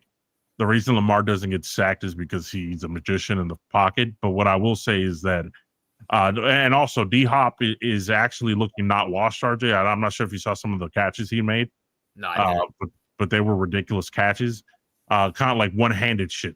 So what I will say is that the Chiefs are in dire need. Like bro, I'm not sure. Like, at this point, you might want to call Miami and do something. Now, CEO, is this a reminiscence of when Tom Brady needed Randy Moss and some reconstruction after they missed the Super Bowl a few years ago? Yes, and by the way, am I saying that? I'm gonna be honest. I don't think I'm gonna just be honest. I know this sounds crazy, and I'm not talking about career-wise, but in terms of quarterbacks right now, right? Yep. Lamar and Josh Allen are better quarterbacks than Mahomes. At this point, yeah. Yeah, they are. They're just better. Now, that doesn't mean they have a better career than Mahomes. Obviously, that's not what we're discussing here. We're just talking about talent right now. They're just way better. Mahomes looks flat. He looks lazy. He looks disinterested. He looks just like he's there. Maybe, I don't know. Mahomes is a first ballot Hall of Fame quarterback. Already. He doesn't, like, he could retire and be a first ballot Hall of Fame. He's really great. He's a top quarterback in the league. I'm not saying any of that. I'm not trying to discredit him. What I will say about Mahomes is that I don't feel that hunger anymore. I don't like, how many Super Bowls did he win? 4? 3. Okay. I don't feel that hunger anymore. I will say this, like, he's 30 years old. We'll see what he does. He still has 10 more years? Yeah. So that's a long time. We'll see what happens. They have to reconstruct the team. But what I will say this is, he's not Tom Brady. All right. And what I mean by that is Brady could have 8 rings, which he has like how many rings does he have? 8, 7? 7. Yep. Yeah, he has 7 rings. And if he wasn't old, well, first of all, he retired because his wife, but his ex-wife. But if he did, if Tom Brady could like get 10 years younger and keep on playing, he'd still be playing. And on top of that, he could have 10 rings and still want more. Yeah. And still be hungry like he never. So that kind of mentality is does not like Mahomes does not share that mentality with Brady, and that's obvious. So Mahomes, I think that they just need to rebuild around him, get Tyreek Hill, it's obvious, RJ, that the Chiefs can't draft receivers for shit. No. So they need to go get Tyreek Hill. They need to go get, if you don't want to get Tyreek Hill, you want to get younger, okay, go get Waddle. Go get depending, I don't know. I'm pretty sure I'm trying to think of talents out there that are trying to be. This might sound crazy. Yeah. This is gonna be a very correlation because he plays for the Vikings just like Randy Moss says. Go get JJ. Go get what's his name? Justin Jefferson. Because trust me, CEO, he doesn't want to play with JJ McCarthy. That's a fact. No. Yeah, I agree with that. I don't see them ever doing that. I think that they will for 2 first round drafted. And it's in the AFC as well too. Listen, I see them trading for someone like Waddle more like that area. Like he's not a JJ McCarthy, but he's a severe upgrade on anything they have. I don't know. Waddle, he's injury prone. I think they're going to try to get a number 1 guy. I honestly believe that. But I will say this. I do agree Mahomes has looked, for the last few years, looked disinterested. But CO, can I make a case, right? Yeah. Number 1, I do think Mahomes has been way too reliant on the refs. Now, this is just the repercussions of that. He has to get unreliant on the refs. And number 2, Mahomes seems like a very, the way how he gives out, he's a very, how can I put it, conservative guy. I'm not talking about political. I'm talking about just his personality. Maybe Mahomes is sick and tired of, the bullshit with Taylor Swift and Travis Kelce. Maybe he's sick and tired of all this bullshit. Maybe he's sick and tired of, hey, I took a team-friendly deal. Why the fuck am I throwing to Juju Smith-Schuster? Where the fuck are my receivers at? Kind of on a Tom Brady-ish kind of things. Like, what the fuck is going on? Could that be the case there, CEO? Yeah, I mean, it's just that, it could be the case. Because, CEO, keep this in mind. He was talking about playing until he's 40, that he loves playing football, and then he goes to this. Something must have happened. No, there are a couple things. I mean, again, I think it's a mentality, right? First of all, I think we both agree that he doesn't have Brady's mentality. No, rarely anybody does. No, but that's what made him special, right? So, and by the way, I know this sounds crazy, but I feel like there are people with Brady's mentality that just don't win shit ever. Yeah, I agree. Like look at Lamar. Like I feel like Lamar has kind of like a Brady mentality. He just doesn't win shit. I disagree with that. I feel like Lamar has a Peyton Manning personality, and it's not a knock on Lamar, but I feel like Lamar. I'm gonna put it to you like this, CEO. If Lamar had fucking Brady's mentality, he would have cursed out John Harbaugh and fucking Tom Monken years ago. I'm just saying. Oh, okay. Yeah, you're right. He's not as combative. You're right. Yeah, he's more respectful. Which I'm not knocking him for that. That's his personality. No. Yeah, you're right. He's not like the get in your face type. Yeah, you're right about that. Yeah. He's more respectful. He doesn't do that. I don't think anybody in the league has Brady's mentality, to be honest with you. No, yeah, he's one of one, but what I want to say is that a lot of people, those were the comparisons that he was drawing because he already got 3 rings before he was 30. A lot of people thought he might surpass Brady with rings, which by the way, we said no. No.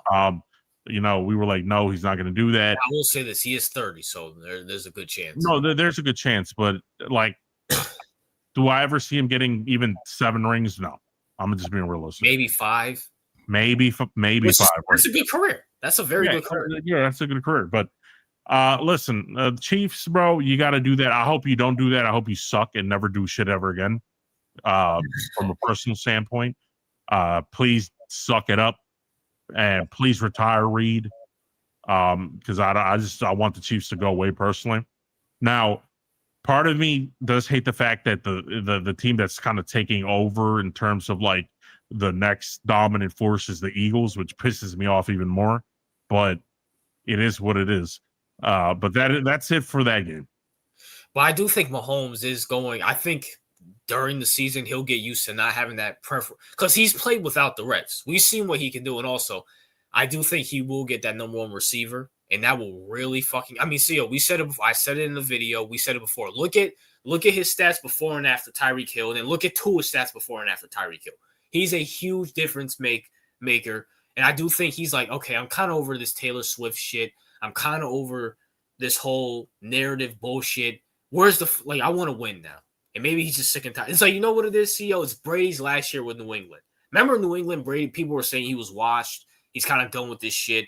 But it just turned out he was just done with New England. Like, he was done with this Bill Belichick's bullshit. Yeah. That could be it. I mean, I don't know. I mean, I really don't care. I mean, that's the only thing I can think of. Is what it is. But speaking of that, CEO, speaking of your team tomorrow, CEO, your team plays tomorrow, Ravens, Lions, CEO. Who do you got? Yeah, I got the Ravens cooking. I do too. I think, CEO, we're going to see the end of the Lions tomorrow night. I think the Ravens win 45-14. I think this is the end of the Lions. You had your chance, and me and CEO talked about this with this whole offensive. You had your chance against the Niners. You blew it. People called me crazy because I said if they kicked their field goals instead of going for it, they could have went to the Super Bowl, but instead they're in this scenario where Lamar Jackson, who's like fucking 15-1 against the NFC, we're gonna see a domination tomorrow. We're going to see the Ravens are going to put up 45 to 14 game. All right. And John Harbaugh's gonna get dick sucked. Just saying. Yeah, I'm gonna be honest too. I rarely say this, but I do have a feeling of blowout, right? Yeah. I think it's gonna be like, I don't know, like 30 to like 15 or something like that. But it'll be. I feel like the offense is gonna do what they do, and people are gonna get right back to the hype train with the Ravens again. But forgetting that John Harbaugh is a terrorist until we're reminded again. So it is what it is. Yeah. Seattle Cardinals. I think I speak for everybody who cares. I don't fucking know. Both these teams are ass. Oh my gosh. Yeah. No offense to the Cardinal fans. Both your teams are. No offense. Why do you watch this shit team? Like, why? Listen. Wait, they have. I'm gonna go with the. I hate to say this, but it's like I'm gonna go with Seattle. I agree. The Cardinals stink. And TRL also, if you're watching this, they're always gonna fucking stink because you keep supporting them. You sit here and fucking bitch and moan in the Discord about how the Cardinals suck this, that, and third. But guess what? The Cardinals owner is fucking coming to your house up there in Seattle, up there in Arizona, pulling his pants down, taking a shit in your plate, and you're fucking eating it up. That's why you're never going to fucking get good. You guys criticize me for leaving the Giants. At least I'm not suffering. I'm fucking happy. I'm fucking sleeping in. You guys are watching fucking Kyler Murray stink up the joints against Mac Jones.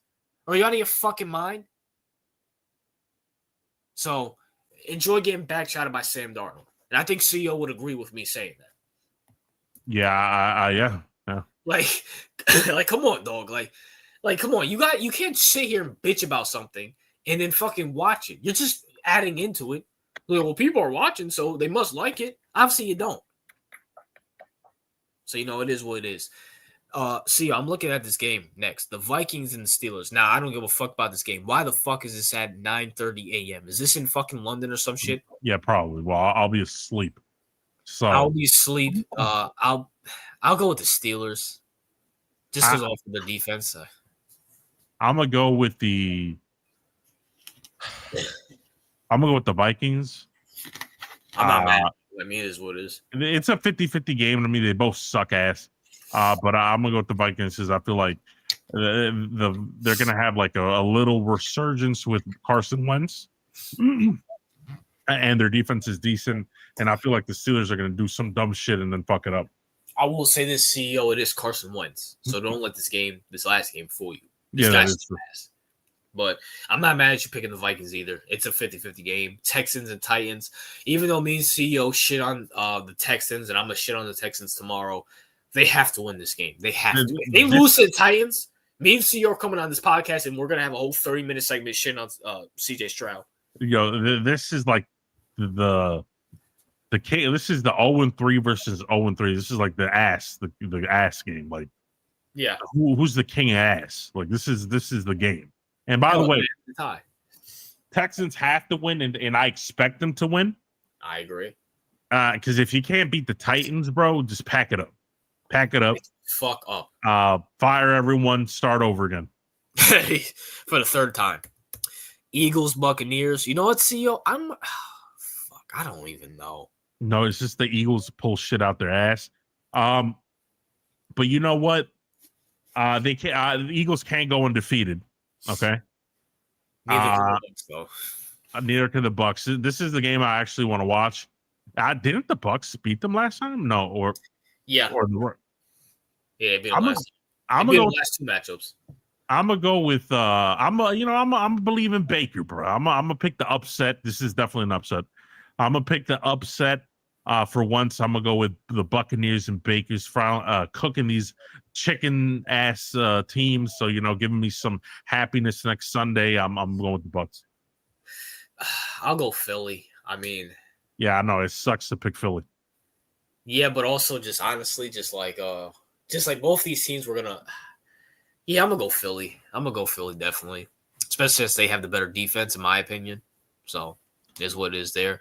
Panthers, Patriots. I'm gonna go Patriots. Panthers. I don't believe in you. You guys still suck. I think Bryce Young will show his ugly head again. CEO, your thoughts? Yeah, I'm gonna go with the Patriots as well. Giants, Chargers. I'm gonna go Chargers. Giants, you suck.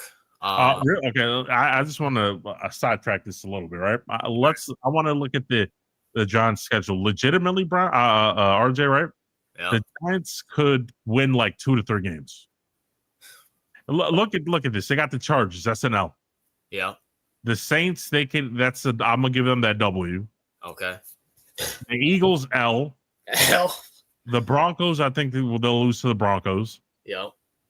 Another Eagles, L. Yep. They're losing to the Niners. Yep. The Bears, let's just theoretically give them that, but they can lose to the Bears. But I'll theoretically give them that. Packers, they're losing. Yep. They're losing to the Lions. Yep. They could theoretically beat the Patriots, but I think the Patriots are going to beat them. All right. The Commanders are beating them. Yep. The Vikings are beating them. Yep. The Cowboys are beating them. Yep. And the Raiders, they could win against the Raiders. It's literally 2 to 3 wins, bro. But you know what, CEO? It's the Giants. They'll go on like a little win streak and be 5th in the pick and miss out. I'm sorry, but like I'm just gonna say, all y'all niggas supporting the Giants, YTC, Donnie, even Brandon, because he still watches the game, even though he likes shit on the product. Y'all deserve this.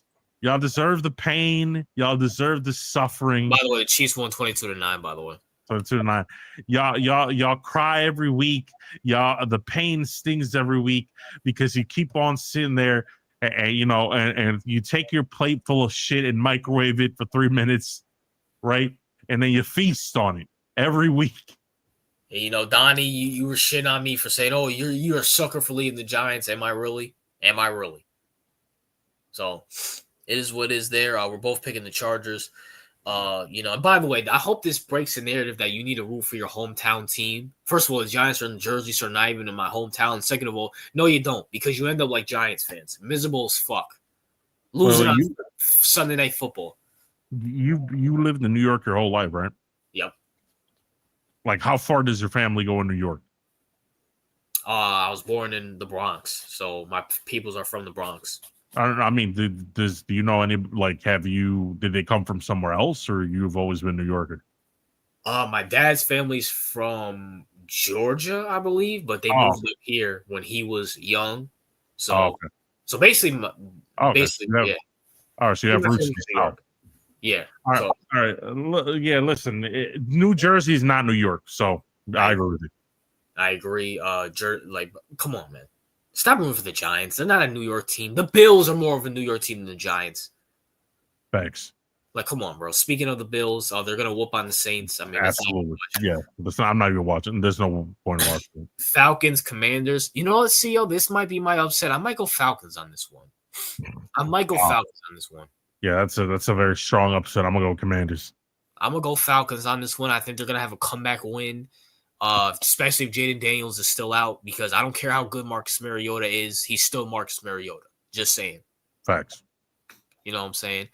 Lions, Browns. We're going Lions, especially if the Lions get their ass whooped on Monday. I'm definitely going Lions. I mean, I agree. I'm going with the Lions. Rams, Colts. CEO, this is going to be the game where Daniel Jones falls to the Rams. Correct. And I'm picking the Rams. I'm picking the Rams too. This is back to reality game.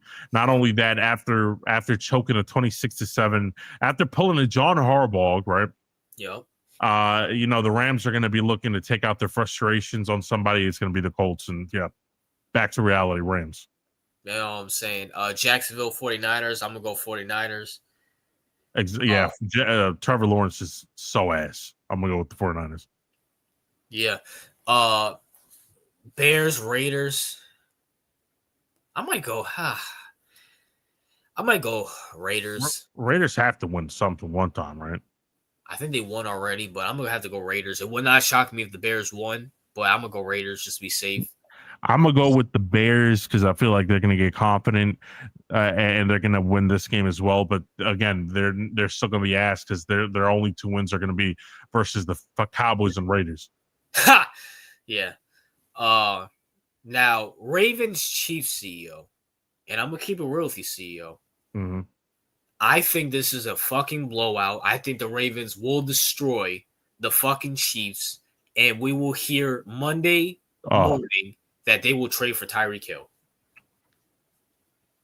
Okay, and then the John Harbaugh dick sucking sections will continue. I think it's gonna happen, CEO. Okay, I actually predict something opposite. Really? I see the Ravens. It being like 22-9 in halftime, right? Okay. Everyone's feeling good, right? Yeah. And then we're going to get another John Harbaugh special, all right? And they're going to choke to the Chiefs, not because they're a worse team. I think anybody on paper knows the Ravens are a better team than the Chiefs. Yeah. But this is going to be another mental thing. Like, let's be honest, RJ. Like, the Ravens team is better than the Bills. Absolutely. Yeah, but this is a mental thing, right, RJ? Yep. They're going to mentally fuck it up because psychologically, even though the Chiefs are not the same Chiefs that they played before, they're not. But psychologically, they're not going to be able to get over that, and they're going to have a choke job similar to the Bills. They're not going to get blown out, but it's going to be similar where they're going to lose in the most fucked up way possible, and then Harbaugh is going to get back in that hot seat, and it's going to burn, and then Ravens fans are going to finally say, you know what, no more. I don't care if you beat 5 teams straight. We all know what's going to happen when you beat anybody with a name brand. So that's my prediction. That could happen. I could definitely see that happening, but I think the Chiefs need a reality check, and I think they're going to. I think they're sort of 1-3 and then just go on a rip with Tyreek Hill or whoever they get, because they're going to have to make some type of move. They have to, and I think this Ravens game is going to be. It's going to be very, very interesting. And the Packers-Cowboys, we're obviously going Packers. The Cowboys stink. The Packers own the fucking Cowboys as well, too. Bro, Michael Parsons is going to have 3 to 4 sacks in this game. Yeah, he's about to go to fuck off. And Dak's going to look like some shit. And then we wrap up that week with the Jets-Dolphins on Monday Night Football. See, we have 2 back-to-back games, CEO. This is what's great about this product, CEO. We get the Jets-Dolphins and the Bengals-Broncos, CEO. Okay, first of all, why the fuck are the Jets? Who fucking made this schedule? Who wants to see the Jets and the Dolphins? Is there like an agreement somewhere where there has to be some kind of agreement between the owners that actually forces some of these teams to be in prime time? Because there's no way that the schedule maker makes this on purpose without it being forced down their throat. Like no one's that retarded. Like this is forced, Sergeant. Bengals and Broncos, okay, before Joe Burrow got injured, you get Joe Burrow and the Broncos. They had a decent year last year. Rookie Bo Okay, Mix. Okay, fine. The yeah, that's Jets and fine. I Dolphins, agree with you. I agree. The Bengals and Broncos would have been a decent game. It would have been okay, pre-Joe right? Burrow injury. Pre-Joe Burrow injury. But Jets and Dolphins was a bad game for like a From the decade. get-go. Like, why? Like, Tua and okay, Justin Fields? Like, first of all, there are certain teams, again, the New York bias. There are certain teams, by the way, not only are they a Jersey team, but they're probably even more Jerseyer than the Giants. What I will say is that there are certain teams that should be banned from being on prime time until they win an AFC championship or an NFC championship, right? And the Jets and Dolphins are on that list. The Jets, Dolphins, Giants, get the Giants off prime time. Browns. No one wants to see the Giants on prime time. They stink. The Browns, there has to be a requirement, RJ, where it's like you have to be at least in the playoffs back-to-back years to be in prime time. I agree. Like, come on, bro. All right, the Bengals and Broncos, I think we're going Broncos because Bengals are fucking trash without Burrow. The Jets and Dolphins, I don't even know who the fuck to pick. I'm going with the Jets. I might go Jets, yeah. I'm going with the Jets. Dolphins are cooked. Yeah, I think the Dolphins are cooked. I think Tyrod at this stage of his career is better than fucking Tua. And that's crazy to say because Tyrod's been in the fucking league since I've been in middle school, so. Yeah, it's crazy. Oh, shit. Oh, I didn't know I got a super chat. Brandon, CEO is close to joining the dark side. I don't know what dark side is, but saying that the NBA, the Major League Baseball, UFC is better than the NFL, college football, the whole nine. I would. Some of them are, but not all. That's what I'll say about that. CEO, you know what? Speaking of that, because we're going to talk a little basketball today, I will say this, CEO. Yeah. Don't rule out your Celtics. Like the East is weak, and I know Tatum's not there, obviously, but I mean, people are not talking about the moves that you made this offseason. You guys upgraded a lot, so. Yeah, but Brown is the head, so. I agree. Brown is the head, but you guys can make it to a second round. Just saying. I mean, I think we're gonna make the playoffs, but I just don't think we're gonna do shit. So it's not. I mean, I don't like Brown. So, and if he's gonna lead the team, well, whatever. Is what it is. But CEO, let's talk about banning the tush push, CEO, because you really wanted to talk about this. Yeah. Okay. So we discussed this previous years, and then we came to the conclusion that it shouldn't be banned because it was stoppable. But now, after further review of multiple incidents, this isn't a singular event. I am with the masses, and I think the tush push should be officially banned.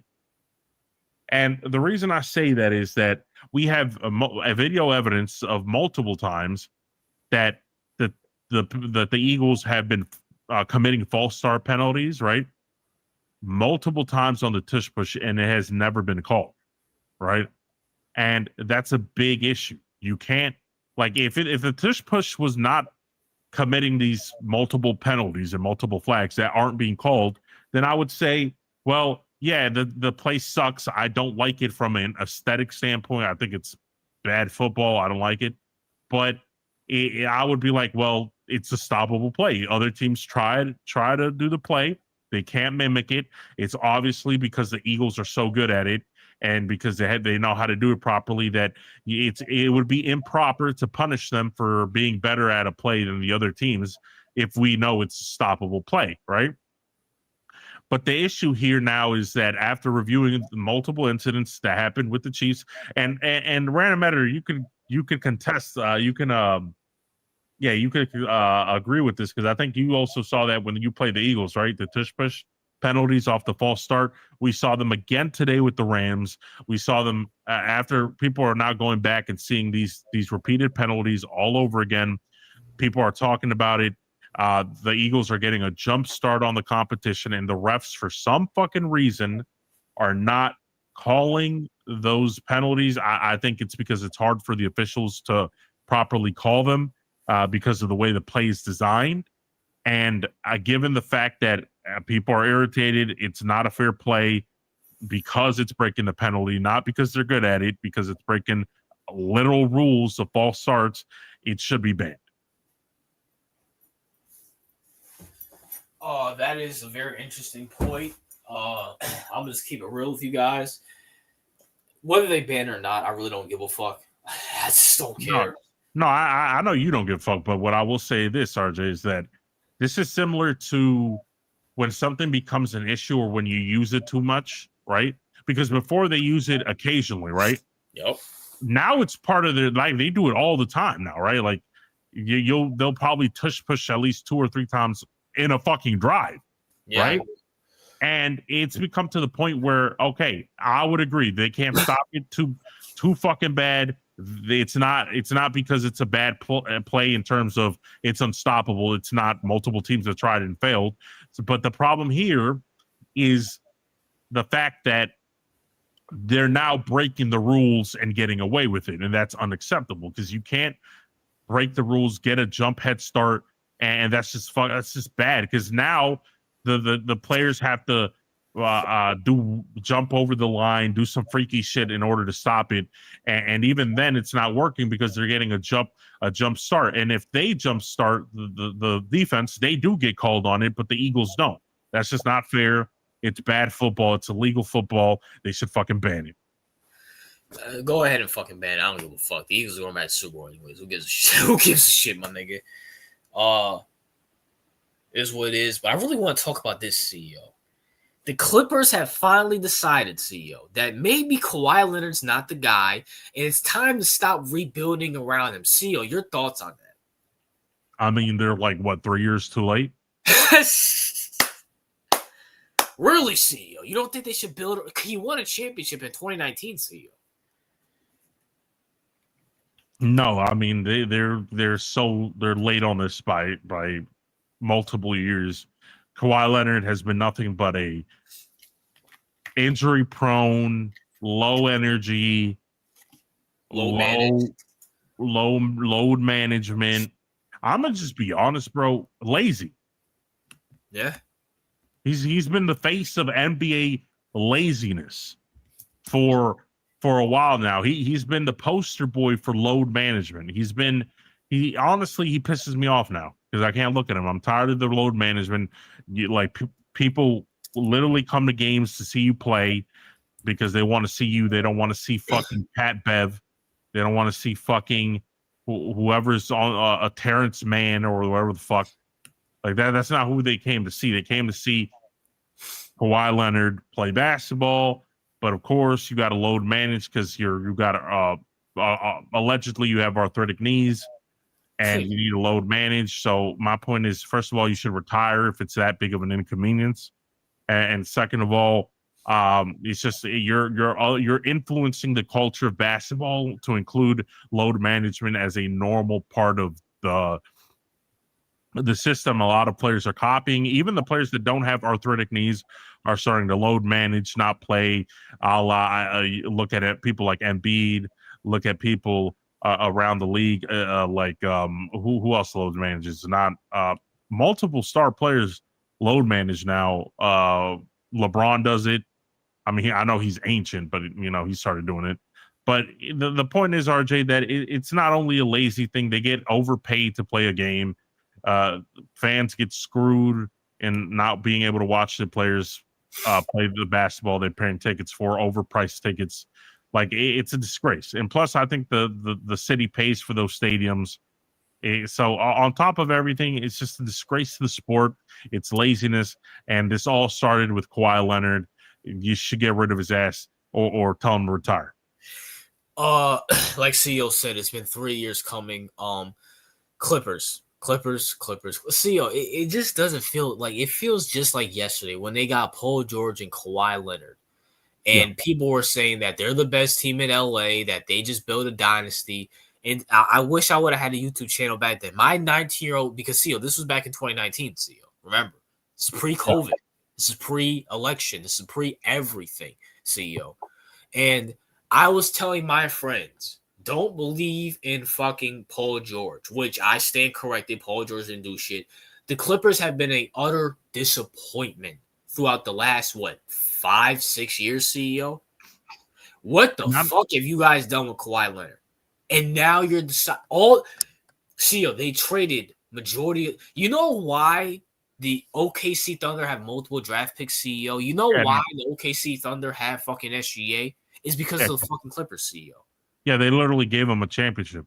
They gave not only that, they gave him a dynasty, CEO. And you're now just deciding maybe it's time to pull back the reins and maybe not rebuild around Kawhi Leonard. Are you that fucking stupid? Are you that fucking stupid? Like, Steve Ballmer is a fucking joke. We can agree with that. He's a fucking joke. Yeah, he is a joke. And, I mean, he's rich. He doesn't care about sports. He's one of those types. You know what I'm saying? Like, he just owns a team because he could brag about it to his buddies. And not only that, CEO. People, listen, I understand LeBron's still on the Lakers, but when LeBron retires, they have a 25, 26-year-old Luka who's entering his prime. And I don't know if you've seen the recent clips of Luka Doncic, CEO. He's in phenomenal shape. So you're going to not only did you fail this experiment, you're going to watch the Lakers get LeBron and go from LeBron to Luka. How crazy is that? How fucking crazy is that? Yeah. I mean, you know what, they got Kawhi, though. They got James Harden now. They got CP3 now. They got it is a fucking retirement home over there. I swear. Yeah, it is. They're just using them to sell tickets, like we said previously. But I will say this. Kawhi should have stayed in Canada. Should have stayed up there. People loved him. People hate him in the Clippers because he hasn't done shit for them. At least with the Raptors, people would be like, "Hey, at least we won our first championship with them, right?" Yeah. Like at least he gave us a ring. At least he stuck with us. At least this and that. Like you can't bring your ring over to LA. They don't give a shit. You haven't done shit for them. Or CO, maybe he should have just fucking went to the Lakers and play with LeBron and then have Luka. But instead, you go to the Clippers and proceed to do nothing. Like, I'm not mad at him for leaving Canada. I'm really not. And I think people can understand why. Awesome kid, you can suck a dick. No one wants to live in Canada. No. Yeah, not even awesome kid. So I don't know why. Yeah, your parents moved you the fuck out of Canada. So I'm not mad at him about doing that. But you picked the Clippers. For fucking what? A dog shit organization. For a dog shit they had Doc Rivers as their coach. And then they hired Ty Lue. What the fuck are we talking about here, people? What? And now you suffer the reap. Because, see, what are they going to do? If Kawhi retires tomorrow, you have no draft picks. You got no draft capital. What are you going to build around? James Harden? And fucking Bradley Beal and Brook Lopez? Yeah. Like, come on, bro. I said the same shit. See, what's up, Mafia? I said the same shit, CEO. His ass should have stayed with the Raptors or joined the Lakers. Yeah, it's just Kawhi always wanted to be like a contrarian, wanted to be different. Yeah. So, Kawhi rubs me the wrong way, I'm going to just keep it real. Like, I agree. And speaking of that, CEO, have you been paying attention to the Patrick Beverley and Trae Young beef? No, I haven't. I actually don't know anything about that. All right, so maybe I can show you these clips, CEO. All right. Yeah, TOP, that's a good point. Canadians don't even want to live in Canada. Like, didn't Drake become a Texas citizen? Like a resident of Texas now? I had no idea. Doesn't Justin Bieber live in LA? Well, I know that, yeah. Like, no one likes Canada, bro. Like, I'm tired of people pretending Canada's nice. All right, let me know if you can hear this. Well, what is it? What's the answer? How does he want to speak for himself? Like, well, okay, speak for yourself then. What does he want to say? I don't know. I don't think he's in a position to speak. Why is that? I don't think he's won enough to speak. I don't think he's won enough to even speak to me like that or tweet me like that. Like, he's been to the playoffs 3 times. Okay. Right. I've been to the playoffs 9. 9 is more than 3. He's been in the NBA 7 years. Right. My first 7 years, I didn't miss the playoffs at all. Interesting. In the Western Conference. Interesting. Right. His rebuttal is probably going to be, yeah, you want the main player on the team. You're absolutely right. But this is why it's a team. 5 players out there. Right. That's why it's a team. In order for him to make 9, he would have to be in year 13. Knock on wood, nothing injury happens consecutively just to tie me of making the playoffs 9 times. I think I've only missed the playoffs 1 time in my career. Ironically, it's with the team that I'm from, Chicago Bulls. Damn. And that was still playing. Yeah, but still, I don't count that. It doesn't count. Yeah. So it seems like he kind of struck a nerve. Yeah. All right, so CEO, that's where this all started with Patrick Beverley saying this. And here's Trae Young's response, CEO. Okay. Shout out to Ridge for being ahead of the game because while the iPhone Air does lack battery, it does still. I mean, if you want to go viral, let's go viral. Right? Nigga. What's up, y'all? Welcome back to another. About a few days ago, multiple days. You know what it is. We call it wolfing. Getting the whole time. That's all we're going to talk. You're right. You have 6 more playoff appearances. Playoffs 9 times. Achievements. So here's where it starts, CEO, him roasting Patrick Beverley. And things nobody can ever take away from you. You said it. You went to the playoffs 9 times. I've only been to the playoffs 3. You're right. You have 6 more playoff appearances than me. Let's bring up some more facts. You've been to 1 conference finals. I've been to 1 conference finals. What year was that for you? Just another fact. Year 9. The year I made it was year 3. Just a fact. You want to know another one? You averaged 7 points and 2 is. I don't even know why I'm doing this. Like I'm really not even here to talk about my numbers, but here they are. Let's get into some more facts, actually. You talk about a winner. What have you won? Tell me, what have you won? And don't respond with that, like, sympathy. I won in life. I won in basketball, because you did, man. You made it to the NBA. There's very many people that can say that. But at the same time, bro, it's levels to this shit. And I don't respond to a lot of people. There's been a lot of things said about me over the years. There's been a lot of fake things that have been reported about me and in my time in Atlanta, and I've been quiet. But you, out of all people, should really know me. Out of all people that do a lot of talking for a living should know me. Just me and you. What you did versus me, what I did versus you. Granted, when I came into the league, you were going into year 7. It's just different timetables. I get it. You're a little bit later into your career. I was 19, about to be 20, going into my rookie season. Do you want to know your age going into your rookie season? You were 24, your first year in the NBA. So you're talking about uncomfortable. Man, you don't know what uncomfortable is. Not in my world. We all had different things. We all had different battles that we fight with on and off the court. Me saying that doesn't make it seem like you ain't never been through nothing. Don't get it twisted. And that's why I'm not tweeting you. I'm letting you know face to face. We talking basketball here. You don't know what it's like to be in my position. You don't know what it's like to put these shoes on. You don't know what it's like, man.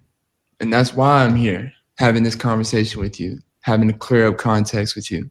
Because these same people that you saying were my teammates that were calling you, telling you that it ain't the Atlanta Hawks, it's the Trae Hawks. I'm sure they're the same people that have my number that you could have called me and asked me to have this conversation off the camera or off social media, just like you asked KD to do when he tried to come at you today. I wanted to take that route that Jaylen Brown took with Stephen A. Smith and tell you to state your source. State your source. You in the media field now. I don't look at you as a player. State your source. Which teammate of mine told me that it's the Trae Hawks, it ain't the Atlanta Hawks? Because I would tell you myself, I have a lot of teammates I keep in touch with, a lot that I know you know. So I want you to state your source, because I know some guys that were my teammates that are in the media field. You can be the guy that changes this whole game. Just state your source. It's part of it. I challenge you.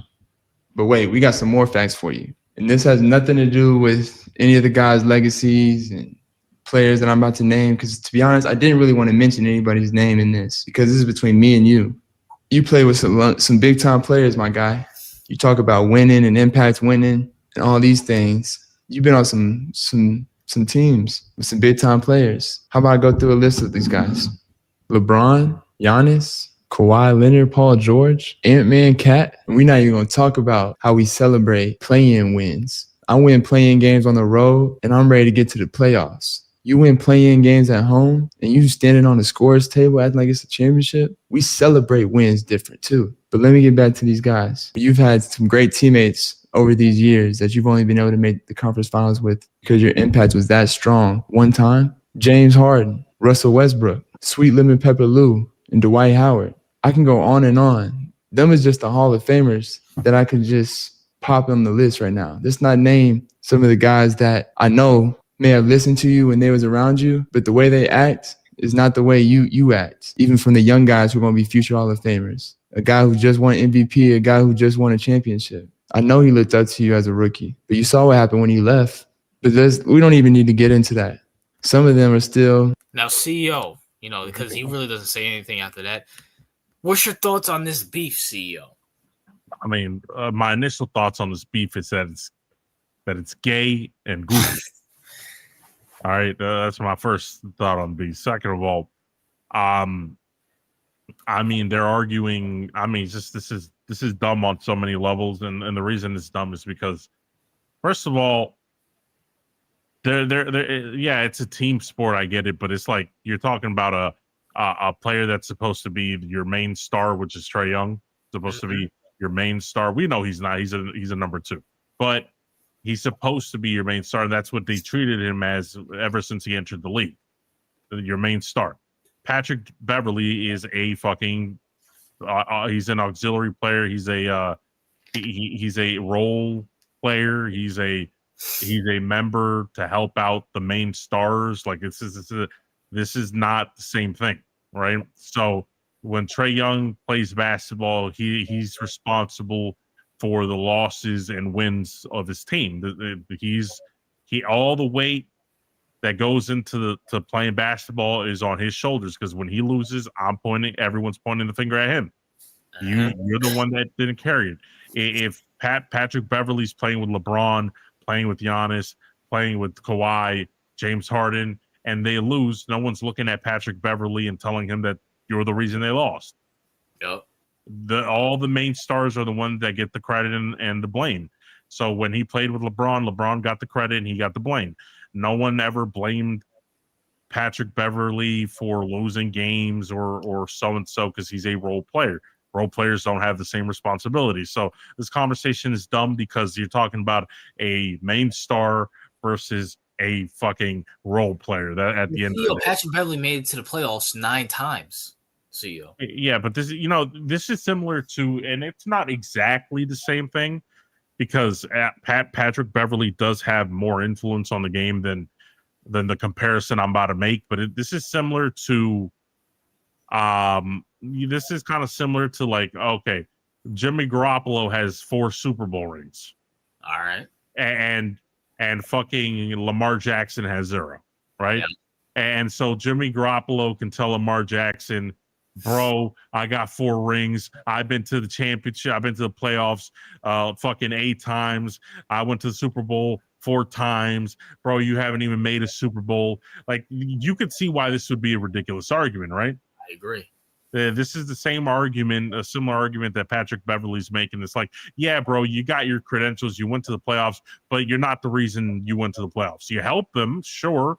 It's like you're a CEO of a company and your assistant helps you. Like, yeah, they're a part of the team and they're helping you win and make business deals, but they're not the reason you're there, if we're being honest. It's kind of the same thing. I agree. Patrick Beverley, why are you talking to Trae Young? You're nowhere near Trae Young's level. Nowhere near Trae Young's level. And me and CEO have been very critical of Trae Young. But at the same time, Trae Young's if the Hawks lose, it's Trae Young's fault. When the Clippers or the Lakers or the Minnesota Timberwolves lost CEO, or the Rockets lost CEO, did anybody blame Patrick Beverley and say, damn, Patrick Beverley needed to drop 28 on that team, or they need to win this game because of Patrick Beverley? Has anybody said that? No. So why the hell are you talking? Why are you talking about Trae Young? And I honestly think Trae Young handled it way better. I'm just keep it real, because he actually brought up facts. And I did like the fact that he did say, state your source, put a name on who you're saying. Who's talking shit about Trae Young behind his back? Yeah, I mean, it's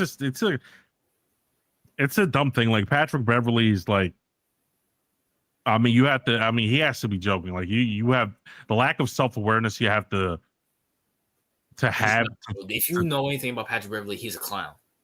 Yeah, he has to be, because it's like, why are you putting yourself in that position when you know how the NBA works? Like, you know how this works, bro. Like, you know that you're a role player. You're not a star player. No one's building around Patrick Beverley.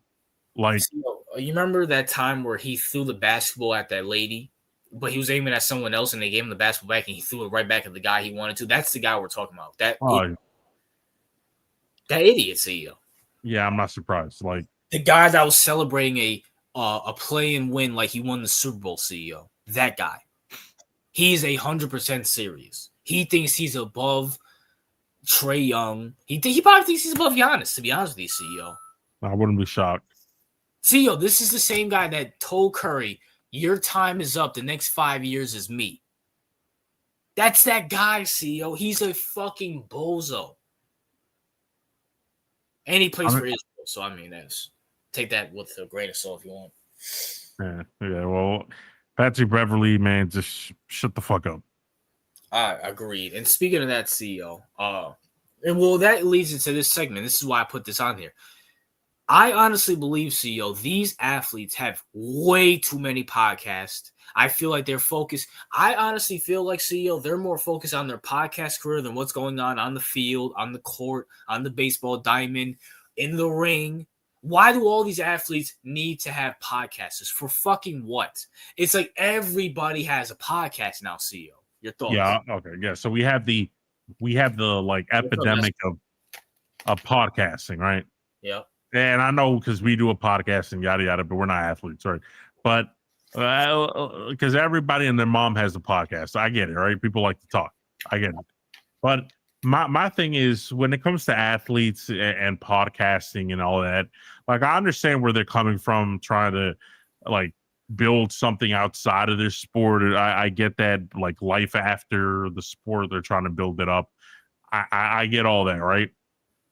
But my only thing is, like, I can guarantee you that the best players in the world, or the best players of all time, the best players currently in whatever sport you pick, are the ones that don't have a podcast. Yeah. I like, if Lamar doesn't have a podcast, Josh doesn't have a podcast, Mahomes doesn't have a podcast. You can just, like, Giannis doesn't have a podcast. Tatum doesn't have a podcast. Joker doesn't have a podcast. Like, the best of the best players, they don't have a podcast. They don't need a podcast. Like, the whole listen, bro, and I'm tired of this thing. Like, I understand, and this follows a similar narrative to, like, players going in the media and trying to become. I mean, hell, fucking Travis Kelce has a podcast. We see how his play's been. Right, yeah. It's like, I get it. Like, everyone wants to have a podcast. I get it. But first of all, just because you're an athlete doesn't mean you're entertaining. I agree. Okay? And just because you're an athlete doesn't always mean you know fucking ball. I'm sorry. Like, I know a lot of people who are former athletes who played at the highest level that are worse at predicting shit than me and RJ. I agree. Like, just look at Kendrick Perkins. He's a dumbass. Like Ryan Clark. Like, you can look at all these niggas that don't know shit. Like, but they're the ones that played. Yeah, they played, but they don't know shit. They talk about how great these players are. They don't know any better than us. Like, I'm just being 100%. Now, if you want to talk about, they know more plays than us or shit like that, I 100% agree. But when it comes to, like, the podcasting world, like, athletes, bro, you don't need to be in everything. Like, just stay in your fucking lane, because it's always a thing. It's like, okay, I want to be an NFL. I'm an athlete. I also want to be a podcaster. I also want to have a part-time job at ESPN. I also want to be. I have multiple businesses and fucking and do fucking talking events and shit like that. And it's like, bro, pick your fucking lane. You don't need to be in everything, all right? You don't need to be all over the place. You don't need to be like, can you stick to your fucking shit? Like, the best, say what you want, but like for the most part, apart from like, I guess you could say people like maybe Shannon, right? Like the best talking heads or best podcasters have always been people that are not fucking sports heads. Okay, like talking, entertaining people, oration is a completely different skill than playing a sport. Kendrick Perkins talks like a moron. He's not entertaining. Ryan Clark sounds like someone who's trying to sound smart. He comes off as a dumbass. Okay. Just look at go down the list. Micah Parsons, I heard his podcast. Micah Parsons not a good speaker. He's not. Paul George. Like, okay, they're interesting and people listen to them because of who they are, but it's not because they're entertaining. A lot of these people are not entertaining. They're not good talking heads. They just put themselves on camera because they're the athlete. They're this and that. But it's like, okay, motherfucker, you want to be on a podcast? Go get on an interview. All right, become an interview or somebody get on somebody else's podcast and get interviewed. But you don't always have to start your own podcast. In case of Shannon, it was different because he was good at podcasting. And he was retired from the league. He was retired from the league. He didn't do it actively when he was in the league, and he's good at it. Like, so if you're an athlete and you're good at speaking and good at entertaining, then you're the exception. But for most of these athletes, they sound like dumbasses. Draymond Green, a clown. Draymond Green, like Micah Parsons' podcast. I heard it, bro. He doesn't have any oration skills. He's just a good pass rusher. Like, I agree. And by the way, like the Marcus Spears, Damian Woody, they're not interesting. Not at all. They're not like no one. Like you like people. You'll go on there, even though I don't watch it, but you'll go on there for fucking Stephen A. Or people go there to see what Stephen A says. They're just there. Yes, they played more football than Stephen A or basketball than Stephen A. We get that. But no one, if this was only the Marcus Spears and Damian Woody show, that shit would get 5 views on a good day. I agree. Like Chad Johnson's entertainment, sure. But even with that, CEO, I know LeBron has a few podcasts here and there. At least LeBron did it now knowing that his prime is done. Bro, everybody has a fucking podcast. Lonzo Ball, Angel Reese have podcasts, CEO. Carmelo Anthony, and I understand Carmelo's retired. He has a podcast. Hell, I'm a Knicks fan, CEO. I don't watch Josh Hart's and Jalen Brunson's podcasts. Like what the fuck are we doing here? Why does everybody need a podcast? For fucking what? No, yeah, I completely agree with you. And it's like, you don't need if you want to do entertainment or, I don't know, start a YouTube channel, right? Yeah. Like, yeah, you don't need a podcast. You could, if you're an NFL, I think, for example, like, I'll use this as an example, like John Gruden, right? Yeah. The football coach, right? Mm-hmm. He has a YouTube channel. He doesn't have a podcast, right? He has a YouTube channel, and he makes videos on breaking down plays and breaking down the X's and O's or what's happening or why this happened and explaining things, breaking things down. That's perfectly fine. That's another, if you want, like, that's another form of entertainment. He's making videos, but that's not podcasting. That's like him using his knowledge and informing the public about it. Like, that's a different type of field. Like, you can do stuff like that, but you don't have to, like, I'm sorry, no one cares about, and I know it sounds rude, but I'm just like, most people don't care about Angel Reese's opinion on podcasting or her opinion on everyday life. I mean, like people, I mean, I'd be surprised if that shit got a ton of views. And if it's like, I mean, it's just like, there's certain athletes. Okay, if you want to watch an athlete podcast, you can pick a couple, but it's like, why does random athletes who haven't, like, if LeBron wants to have a podcast, I get it. He's LeBron. He's one of the biggest athletes of all time. Like, Lonzo Ball has a podcast for fucking. Like who wants to? Like, why are you watching a Lonzo Ball podcast? Like, why? What's the point of that? Like when you watch at least when I watch podcasts, RJ, I like watching fans' perspective, other fans' perspective, or or people that are like me perspective, I don't care about the athlete's perspective because, first of all, athletes are biased. They always lie for their friends. Okay. They always hype up people that are garbage. They always say certain things in a politically correct way so they don't have beef with people. Right. Yeah. Like, I don't want to listen to propaganda. That's propaganda. Like, I want me, if I'm going to listen to a podcast or something like that, it's that it has to be from another fan. I agree. At the end of, like, bro, everybody has a like, for fucking what? It's like, and I'm not, and bro, if I was an athlete, I would have a YouTube channel, and I will be showing like workout videos, what I do, maybe have a podcast here and there, but it's like, you guys are talking like, I'm sorry, you guys are not experts on the game. I'm sorry. I don't care if just because you play the game doesn't mean you're an expert on it. Can we agree to that? Yeah, you know who's a good example of a former athlete who's a good podcaster or a good talking? Like, for example, Pat McAfee, right? Yeah. He's a good entertainer.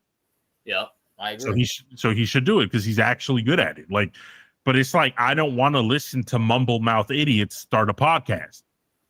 Yeah, I agree. Like Shannon, Shannon, Pat McAfee, that's 1 and 2. Other than that, I can't think. Maybe Draymond, because I know Draymond gets a lot of clips, but who wants to listen to Draymond talk? Yeah, I just don't understand that from people. Like, I really don't. Like, and like you said, you bring up a good point. Like Josh Allen, Patrick Mahomes, Lamar Jackson, they don't have podcasts. No. Giannis, Joker, fucking SGA, they don't have fucking Jason Tatum, they don't have podcasts. For example, like, JJ Redick has a podcast. Why? That's a good one. Why? Matt Barnes and Steven Jackson have a podcast. Why? For fucking what? Steven Jackson's a retard. Why do I want to listen to this? Like, if I want to lose brain cells or IQ, I will listen to him. But why would I listen to him? Who else has a podcast that's fucking irrelevant? Chris Long, the former defensive end, has a podcast. I'm not sure if you were aware of that. No, I wasn't until now. Fucking Tywan Taylor from the fucking that offensive lineman for the Titans back in the day. He has a podcast. Why? Like, why? Who wants to listen to these fags talk? Like, who? Like, Tom Brady doesn't even have a podcast. Like, no, my gosh. But again, and people have to understand the distinction. We're not hating on athletes, right? No, we're hating on untalented people in the space of entertainment, trying to be entertainers just because they're entertaining people on the field. That doesn't translate to off the field. For example, like Shannon Sharp was famous because he was funny. Yeah. He had a funny accent. He made jokes. He's very entertaining. Pat McAfee's a good orator. He speaks well. He entertains people. Like that like perfectly. If you can do it, perfectly fine. But it's like, I'm tired that everyone that's unskilled at speaking or entertaining has a podcast. It makes no fucking sense. I agree. Get rid of all these podcasts. And it's going to burn out eventually, CEO. Because everybody's like, damn, there's so many podcasts. Yeah, I'm just like, bro, it's just like everyone, it's like everyone, like ever since Joe Rogan became big, everyone wants to be Joe Rogan. Like, yeah. It's just, and that's one of what. Or even Pat, maybe it kind of started with Pat McAfee as well, too. Yeah, because this is what a lot of people are thinking. First of all, Pat McAfee was a fucking punter. All right? That's barely a football player. I hate to say it, but I mean, CEO was right. So you know what a lot of these athletes are, they thought when they saw Pat McAfee, because Pat McAfee made a shit ton of money, and he is one of the biggest sports podcasts out there, right? Yeah. Or sports shows, right? It is more of a show, but out there. You know what a lot of these athletes thought, RJ? They thought Pat McAfee he's a punter, bro. Imagine me, I'm a famous edge rusher. Imagine if I had a podcast, I'm more relevant on the field than Pat McAfee. Like, my show is going to be way better than his because I'm a better athlete. Yep, I agree. Like, that's retarded. No, you're never going to be as big as him because you're not entertaining. Not at all. Like Jason Kelce and Travis Kelce have a podcast. Why? They're not even that entertaining. I'm sorry. Like, listen, bro. And this is why I respect people like Lamar Jackson would never start a podcast. And and you know why? Because I heard Lamar speak. I heard Lamar's not a talkative person, right? No. He'll say a word or two. He'll laugh here and there, but he doesn't want to talk, and he doesn't force himself to because he knows what he's good at and what he's not good at. And if he does start a podcast, it's probably after his career. Yeah, it's after his career, but it's like the whole Micah Parsons thing is really pissing me off, and I think that's partially why the Cowboys moved on from him. But it's just like I saw his podcast. Okay, if you're a Dallas Cowboy fan, I kind of get why you want to watch it, right? Marlon Humphrey has a podcast. Really? Why? Yeah, I know about it because of course I'm a Ravens guy and I see his podcast and all that. And he and I'm just like, I like you, Marlon. You're funny and all that, but it's like, what's the point of podcasting, right? Because are you going to give me good insights to the team? No. What are you going to do, Marlon? You're going to feed me propaganda. Yeah, right? You're no different than the fucking guys on ESPN, to be honest. No, you're worse because the Ravens have their own social media. They have their own YouTube channel. If I want Ravens propaganda, I'll just click on the Ravens YouTube channel. All right. If I want Ravens propaganda, like what is Marlon Humphrey going to tell me about the Ravens that the Ravens won't tell me themselves? Yeah, because he can't. No one can expose what their team is doing. Right. And what is he going to say, RJ? Is he going to say, you know what? I'm tired of John Harbaugh. He stinks. Is he ever going to say that, even if that's what he thought? No, because he's cut right then and there. Exactly. So this is what I'm saying. Like, you get no insight. When you watch Micah Parsons, when he was on the Cowboys, you think Micah Parsons talks shit about the Cowboys? No. Not until he got traded. Not until he got traded. But do you think he'll talk shit about the Packers? Nope. Or expose anything? No, he won't. What's the point of me as a fan watching another player's podcast if they're not going to reveal anything important or they're not going to give me objective analysis because they can't give me objective analysis because they're getting paid by that same team? I agree 100%.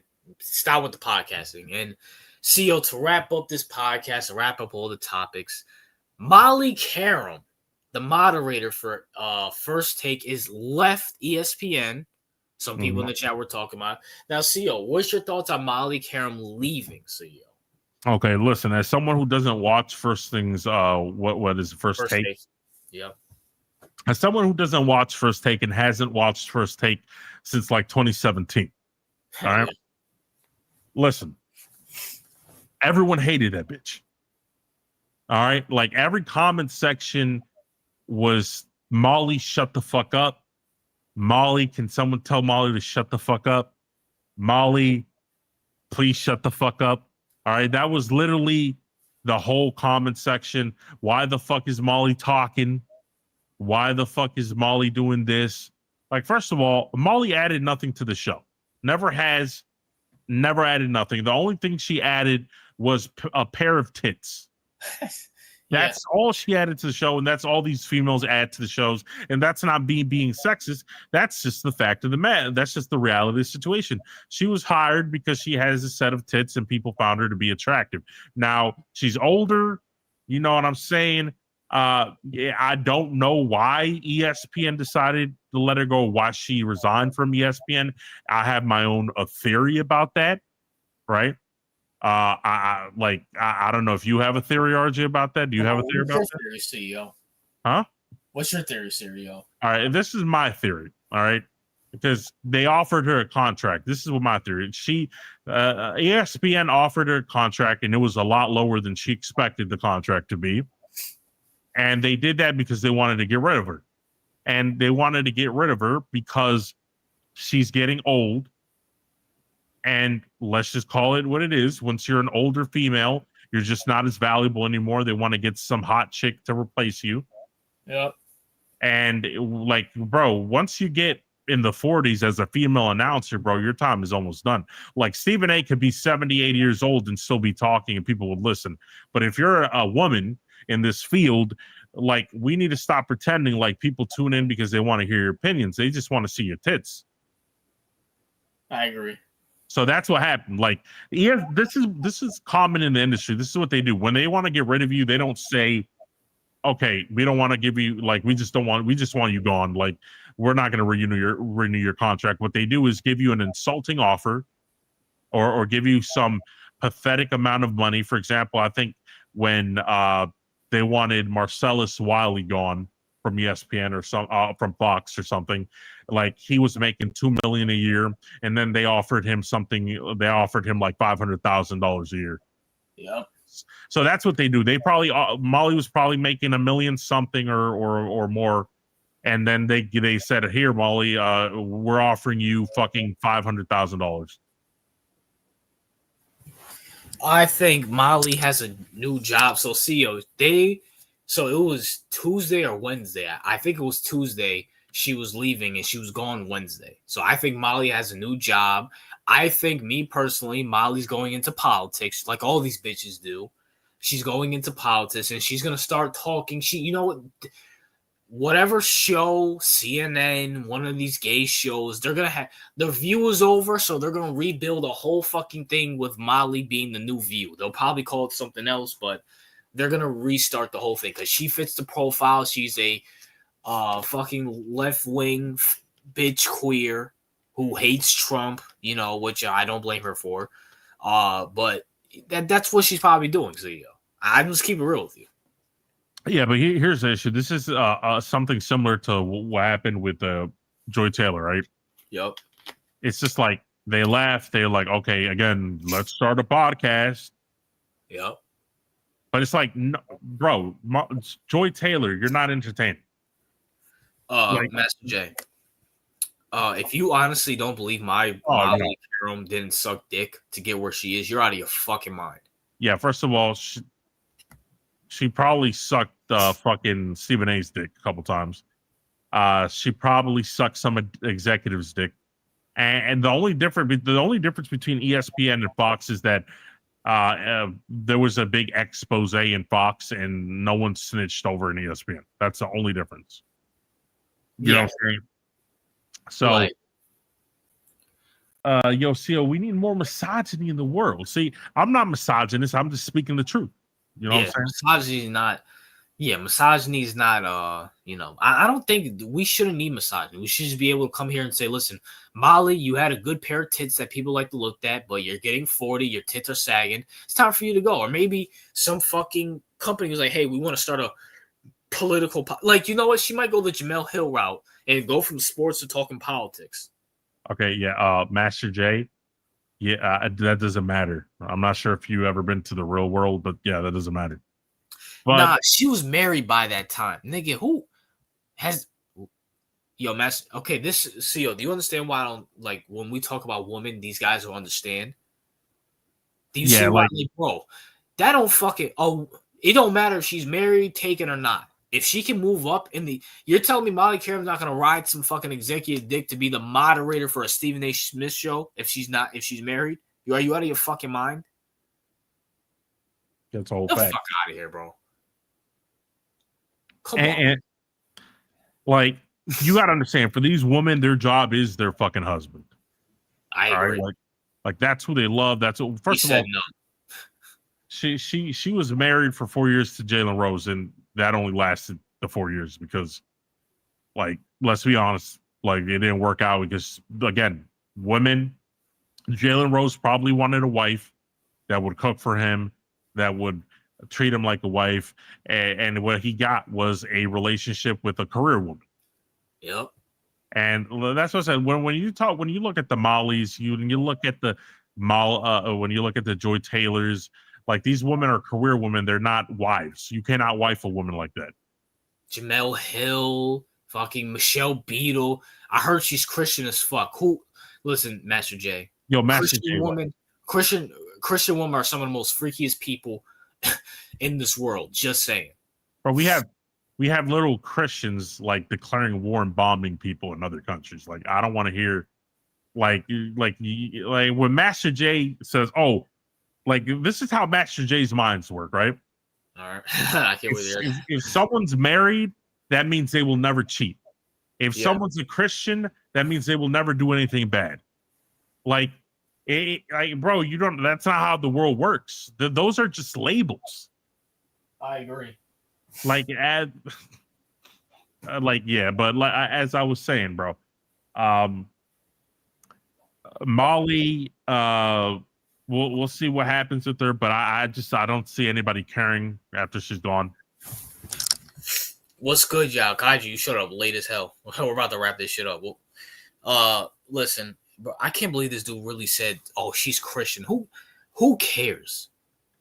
Like it's just like back when I was like 9 years old and I heard that somebody was Christian, I was like, "Oh yeah, they're probably good. They don't do anything bad, right?" Yeah. And then I grew up and realized, wait a minute, these people are just like non-Christians too. Like they do all the weird shit and all the things like that too. Like unless you're a fucking nun living in the hills of Guatemala, Yeah. listen with that shit. Bro, John Jones is a Christian. Dude beats his wife. Yeah. And sniffs cocaine there all the time, bro. Like time out. We just talked about another Christian. CJ Stroud. He's hanging out with Kim Kardashian and Travis Scott, who we know Kim Kardashian is a witch and Travis Scott's a Satanist. Donald Trump is a Christian and he's on the Epstein list. Come on, bro. That doesn't mean shit. Like, what are we talking about? Sounds like he was listening to who? Okay, who is this guy? I hate that nigga. I mean, because I don't know who that is, but Kaiju just always brings it up. He's like a super fanboy of this dude. You know how Michael always brought up that weirdo Ravens fan? Yeah. What was that nigga's name? We Hoopin' or something like that. White guy, yeah. Yeah, like this is Kaiju's version of that. Is he a Patriots fan or something? What is? No, not even a Patriot. It's just some dude that body built and tells some stuff about women. Oh, he's one of these red pill retards. Yeah. Well, I mean, it's going a long way from him simping for women, saying we need to worship women and shit like that. So I mean, yeah, it is better. I mean, it is better, but it's still Kaiju who managed to fuck it up somehow.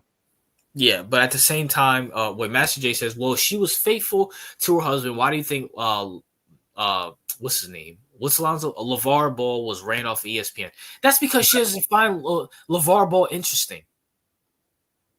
Did you see her flirting with Ryan Clark all the fucking time when he first got there?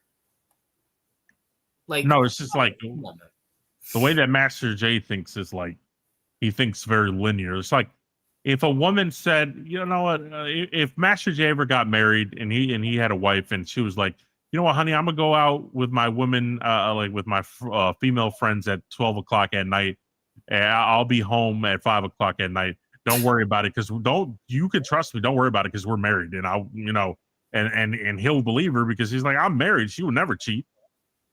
Like, well, honey, you're assuming Master J's heterosexual. I think that guy's a fucking fag. Just saying. Oh, she's going out. Oh, she just met her favorite rapper, and then he invited her to her house. Oh, no problem, honey. You have fun. It's not like you're gonna do anything because we're married. We're married. We signed a fucking contract where if you wanted to divorce me, you take all the money majority of the time.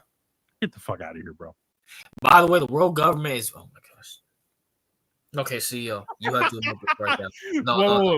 Wait. But quickly, can you understand why I'm very dejected from a lot of conspiracy theories, and this is exactly why. CEO, I'm not. That's why I don't consider myself a conspiracy theorist. But you have to admit, when I explain a conspiracy, I might not have the data, I might not have everything, but at least I explain it in a way people can understand. This will never be explained at all. Aliens don't exist, Kaiju.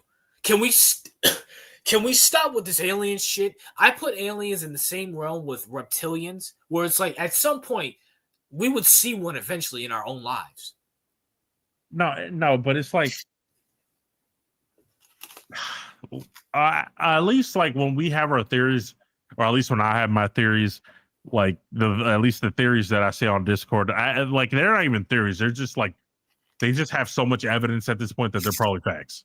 Like, well, with Kaiju, it's like let me just pull something out of my ass, and let me just like call it the truth. Oh, we're being controlled by aliens and yada yada, and it's like Kaiju, like anything Kaiju touches just turns to something retarded.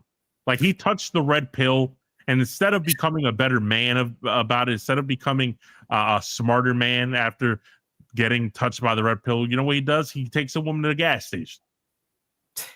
I mean, even with my MK Ultra theory, CEO, and you might be crazy to say, these athletes, celebrities are MK Ultra, but MK Ultra, for a fact, is a real thing. It's a real thing. They put no. soldier thing. But that's not a conspiracy theory, RJ. That's a confirmed fact. Yeah. And by the way, like, can you pull up this dumbass? Like, this is the dumbest shit I've ever heard in my life. I didn't think we have is that the planet emoji? Why don't?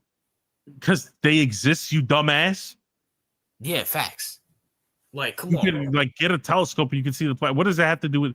Yeah, just wrap shit up. Yeah. Cause it's an emo kaiju. All right. Well, people, kaiju. I don't know how you managed to take L after L after L. Like, I just don't know. It's actually impressive, bro. Like, aliens. Out of all the shit, you pick aliens, bro. I mean, we know who the government's being run by, but you picked aliens. No, and I explained that to RJ. I explained that to him. I told him who the government was being run by, and you know what he said? He said, "Why are you focusing on them?